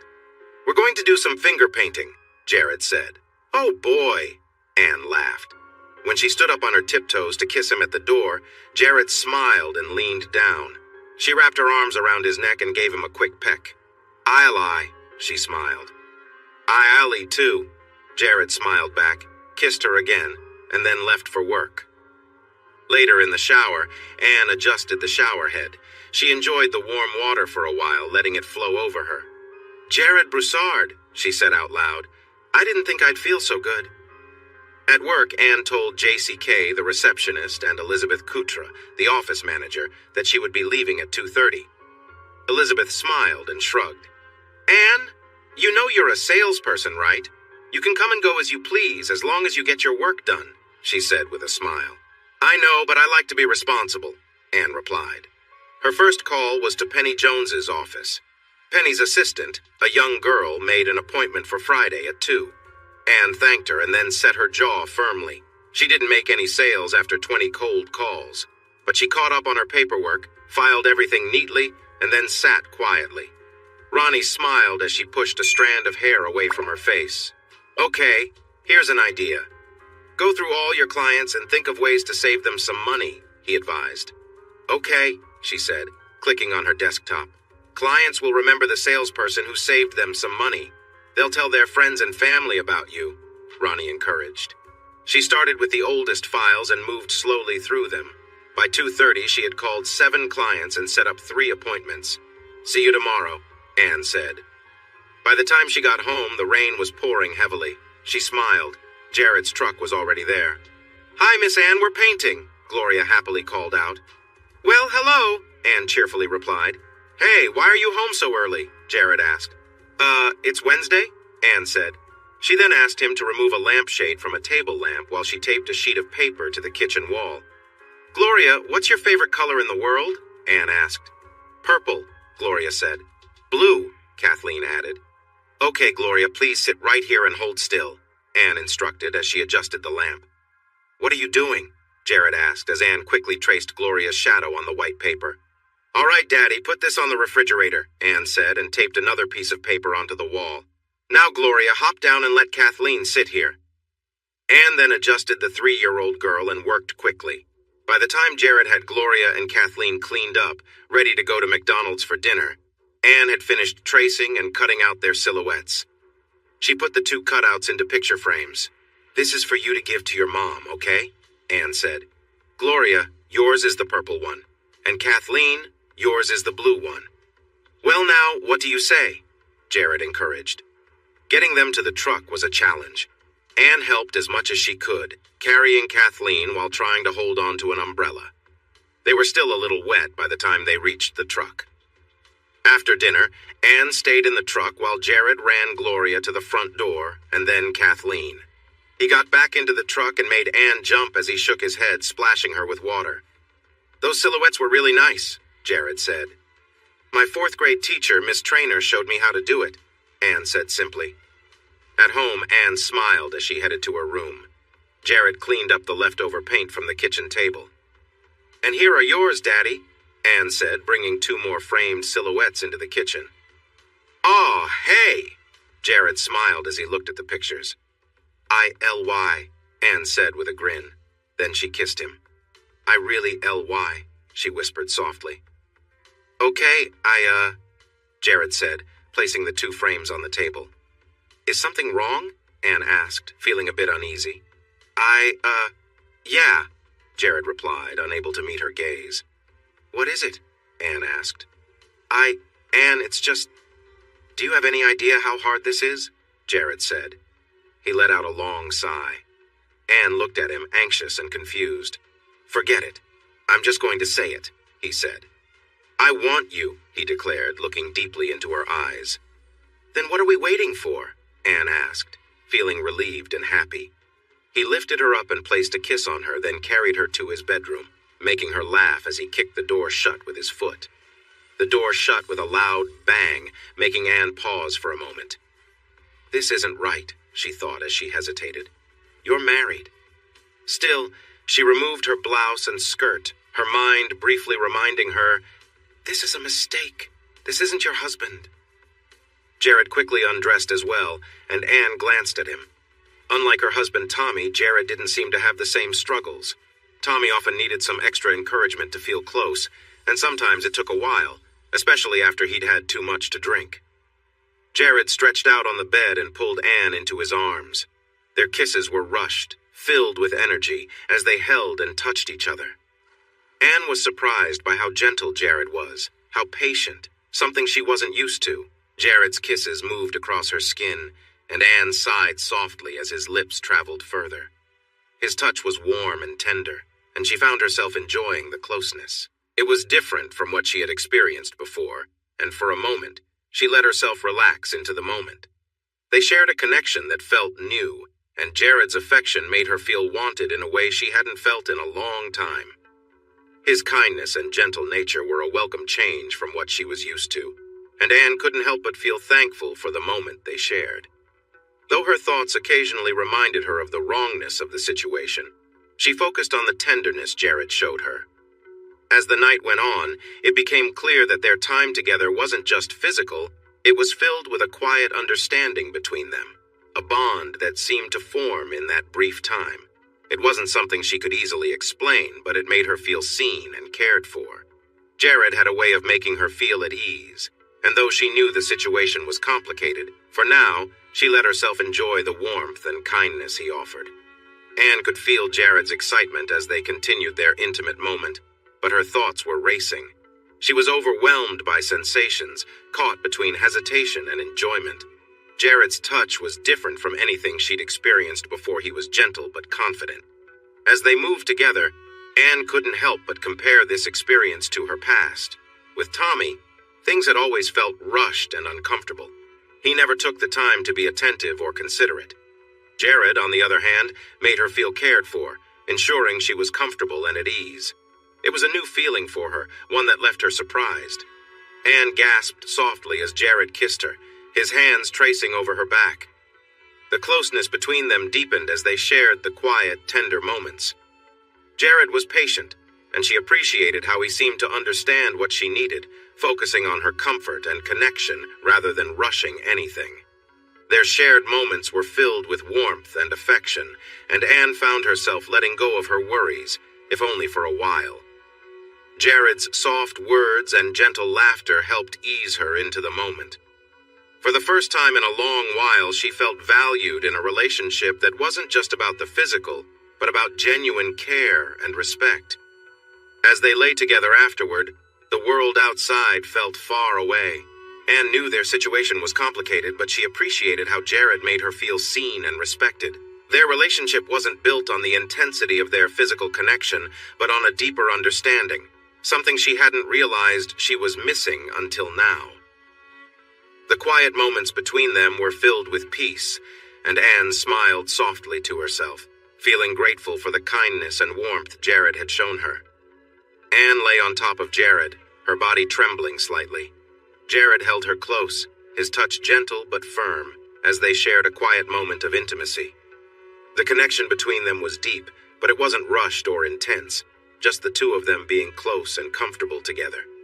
Anne whispered to Jared, feeling a mix of emotions, and he chuckled softly in response, their playful banter adding a lightness to the moment. As they spent time together, Jared reached for a small tube of lotion from his nightstand. It had been a while since he last used it, but he wanted to make sure Anne was comfortable and at ease. Anne shifted slightly, turning to face Jared, and their closeness deepened. Jared gently applied the lotion, making sure to keep things comfortable and relaxed. Their connection wasn't just physical, it was about trust and care. Jared's movements were slow and careful, always checking to make sure Anne felt comfortable. They laughed softly, their conversation light-hearted as they continued to enjoy each other's company. Anne adjusted her position, and Jared smiled, feeling the warmth of the moment. They shared more quiet moments, moving together in a way that felt natural and easy. As Jared continued to make sure Anne was at ease, he placed his hand on her back, reassuring her with a gentle touch. The room was filled with warmth and understanding, and Anne's smile reflected the comfort she felt. Jared made sure to take his time, being thoughtful and considerate, and Anne appreciated the tenderness he showed. Their bond grew stronger as the night went on, filled with soft laughter and kind words. Both Jared and Anne felt the importance of these moments, cherishing the simplicity and warmth they shared together. He then wrapped his arm around her waist and used his other hand to tease her. "Aye!" she shouted, surprised, and reacted without warning. "Ah!" He grunted and felt overwhelmed. They moved together, each wanting to feel closer, sharing a moment. Eventually, he paused, feeling a change. They lay on the bed, both out of breath. Then she shifted slightly and rested her head on his chest. He wrapped an arm around her and pulled her in. "Is it too soon to say I love you?" she asked softly. "What does I lie mean?" he replied, curious. "No, I mean, Jared, I really think I'm in love with you," she said, looking into his eyes. She kissed him for a moment, then pulled back to meet his gaze. "We just shared something special," he said, looking back. "That felt really meaningful to me." Suddenly, she sprang up. "Oh, I need to!" she exclaimed and hurried out of the bed. She initially thought about running to the door, but quickly changed course and went to his bathroom, slamming the seat down behind her. Jared waited until he heard the flush before entering the bathroom. He cleaned himself up, feeling a bit more at ease. "Is it too soon to say I love you?" she asked while washing her hands. "Not at all," he said with a smile, giving her a playful nudge. "I love you." On Friday, Anne met Penny Jones. She immediately liked the kind woman. As Anne talked about her marriage, she saw empathy in Penny's eyes. But when Anne showed Penny proof of Tommy's unfaithfulness, Penny's expression turned serious. "And you say this is his mother?" Penny asked, concerned. "Yes, that's right," Anne confirmed. "Ah, Anne, that's his mother? That's not okay even here," Penny replied. "What does that mean?" Anne asked, confused. "It means getting a divorce should be manageable," Penny assured her. Penny also reviewed Anne's bank statements and created a chart showing her deposits and withdrawals, as well as Tommy's, which appeared empty and unbalanced. "We'll ask for his financial records," Penny promised. Richard Boudreau was the process server Penny trusted for tough situations. Teresa White was another option, but she was unavailable due to approaching motherhood. The cheerful man admired Tommy's Dodge Challenger and knocked on the door. After a moment, he knocked again. "Yeah?" Tommy grumbled, swinging the door open. "Hey man, that Challenger? I would love to have. Oh well, I know for sure that Bernie would never let me have one," Richard smiled. "Yeah, they are nice," Tommy agreed, stepping outside and scratching his stomach. "Hey, are you Tommy Huval?" "I'm Richard. You're Tommy, right?" Richard asked. Yeah, that's me," Tommy replied, trying to remember if he knew the smiling man. "And you have been served," Richard said, handing Tommy a manila envelope. "I've been what?" Tommy asked as Richard took a quick photo of him holding the envelope. "What is this about?" "I don't know. They just pay me to hand them out," Richard shrugged, glancing at a nearby car. "They don't tell me what's inside." Anne knew right away when her husband received the envelope. He flooded her with text messages, most of them hard to read. Then he left a long, confused voicemail. "Miss Anne, your phone is ringing," Gloria said. "Uh-huh, but we are busy, aren't we?" Anne replied. She smiled as she and Gloria mixed the batter for their dinner of waffles. At the stove, Kathleen and Jared were carefully stirring blueberries and sugar over medium heat. "Now, tell me again, why are waffles better than pancakes?" Jared asked. "Because, Daddy, waffles have those little holes you can fill with blueberry syrup. Pancakes? The syrup just runs off them," Anne said with a smile as she showed Gloria how to pour batter into the hot waffle iron. "Miss Anne, why are you not married anymore?" Gloria asked as Anne closed the lid. "Huh? Why do you say that?" Anne replied, surprised. "Your rings are gone," Gloria said, pointing to Anne's bare hand. "Wow, Daddy, she is one smart girl," Anne said. "Yeah, you have to be quick to outsmart my daughters," Jared chuckled. "Well, Gloria, Mr. Tommy said he wanted to kiss other girls, not me," Anne explained. "But if you are married, you are not supposed to kiss anyone else, just your husband," Gloria replied. "Exactly," Anne agreed. "So, do you kiss my daddy?" Gloria continued. "Maybe," Anne smiled. "Is that okay?" "Maybe," Gloria said, giggling. Kathleen needed just the right amount of blueberry syrup before she would eat her waffle, and her scrambled eggs could not touch her waffles, nor could the syrup mix with her eggs. "I like breakfast for dinner," Gloria said happily. "We should do this all the time." "I'm really tired," Jared sighed, worn out from arranging Kathleen's meal just right. Suddenly, a loud thunderstorm rolled in, shaking the windows with its noise. Both girls screamed in fright. They felt relieved when Daddy rushed into their room, hugging them tightly. Miss Anne joined them as they all cuddled into Daddy's bed. Gloria and Kathleen settled in the middle, with the two adults on either side. The thunderstorm continued on its way toward Baton Rouge. The four of them slept soundly until the morning sun gently peeked through the heavy curtains. "Daddy, I need to go to the bathroom," Kathleen stirred Jared awake. "I'll help you," Anne offered. "You can do that?" Kathleen inquired. "I'm pretty sure I can," Anne replied, trying to hold back laughter. They enjoyed a full weekend together, visiting the library and the park, having lunch at McDonald's, dinner at Chuck E. Cheese, attending church on Sunday, and then fishing in a small branch of the Atchafalaya River. Jared couldn't recall ever seeing a fish in that little stream, but it kept the girls happily occupied. After the girls had tired themselves from casting their lines, they went back home. Jared cooked some fish fillets and French fries for everyone. Miss Anne kissed each child 3 times because it would be 3 days before she could see them again. Then Jared drove them to their grandparents' house. As usual, Rochelle was quite bold in her compliments, and as always, Jared chose to ignore her. He kissed the girls goodbye and drove home. "Hey," Jared called out as he walked into the house. "Bedroom," Anne responded from the other room. "What about the bed?" Jared asked, making his way down the hall. "We've got 3 days to catch up," Anne said, lying comfortably on the bed. Jared nodded in agreement, feeling excited about being with her again. Anne playfully encouraged him, saying that she was ready for some fun together. Jared responded with a smile, enjoying the moment. They laughed and shared their feelings with each other, talking about their plans and dreams. "Can I ask you something?" Anne said, resting her head on his chest. "Sure," Jared replied, still catching his breath from their earlier activities. "Do you ever think about having more kids?" Anne asked. "I have 2 already," Jared answered. "No, I mean—" Anne hesitated. "Let me tell you something," Jared said seriously.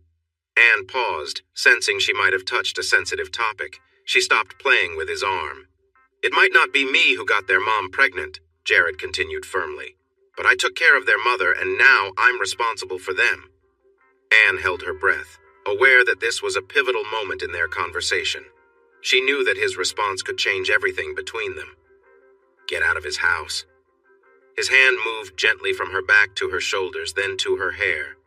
He ran his fingers through her short hair. "It isn't just having a child that makes someone a dad," Jared said. She felt him kiss the top of her head. "I would love to have more kids like Gloria and Kathleen," Jared said softly. "They're everything to me." "I'll do my best to give you a couple, but you'll need to talk to someone else about having more," Anne replied with a laugh. "Oh, I don't know. What if we have twins or triplets?" Jared joked. "Jared Michael Broussard, I love you with all my heart," Anne said gently. The day they got the papers that declared Anne divorced, Jared took her to celebrate at Acapulco Grande. After their meal, he got down on one knee and asked her to marry him. The first people they told were Gloria and Kathleen. The 2 girls were so happy, especially when Anne promised they would be part of the ceremony. Rochelle managed a smile when Gloria announced she would be the ring bearer at Daddy's wedding, and she agreed that Kathleen would be a beautiful flower girl. "I will spread petals for Miss Anne," Kathleen explained about the flower girl's job. "And every petal will fall just right," Frances teased. Rochelle kept smiling as she helped the girls get ready for bed, checked their homework, and made sure they had everything for school the next day. She kept the smile as she read them a bedtime story. Then she sat at the kitchen table and opened a can of her father's beer.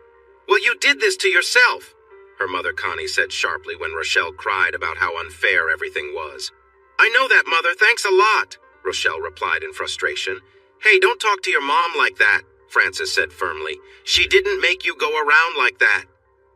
Later that evening, after drinking 5 cans of her father's beer, Rochelle sent Jared Broussard a text message. "Please don't marry," was all it said. Jared read the message, but didn't feel the need to reply.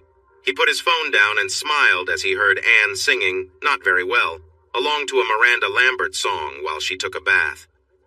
In the following weeks, Rochelle sent several messages to Jared, pleading for another chance. He didn't reply to any of them. He also ignored her when she tried to talk to him outside her parents' home, crying and upset. On the day of the wedding, Rochelle did something very drastic. Frances kicked open the bathroom door and pressed a towel to the injured woman's wound, while Connie called 911, tears in her eyes. "Now remember," Kathleen told the staff at Happyland Daycare, "my mommy's coming to get me today, okay?" "How do you think that child knows it's her mom's day to pick her up?" one staff member asked another. "I gave up trying to understand that child a long time ago," the other woman laughed.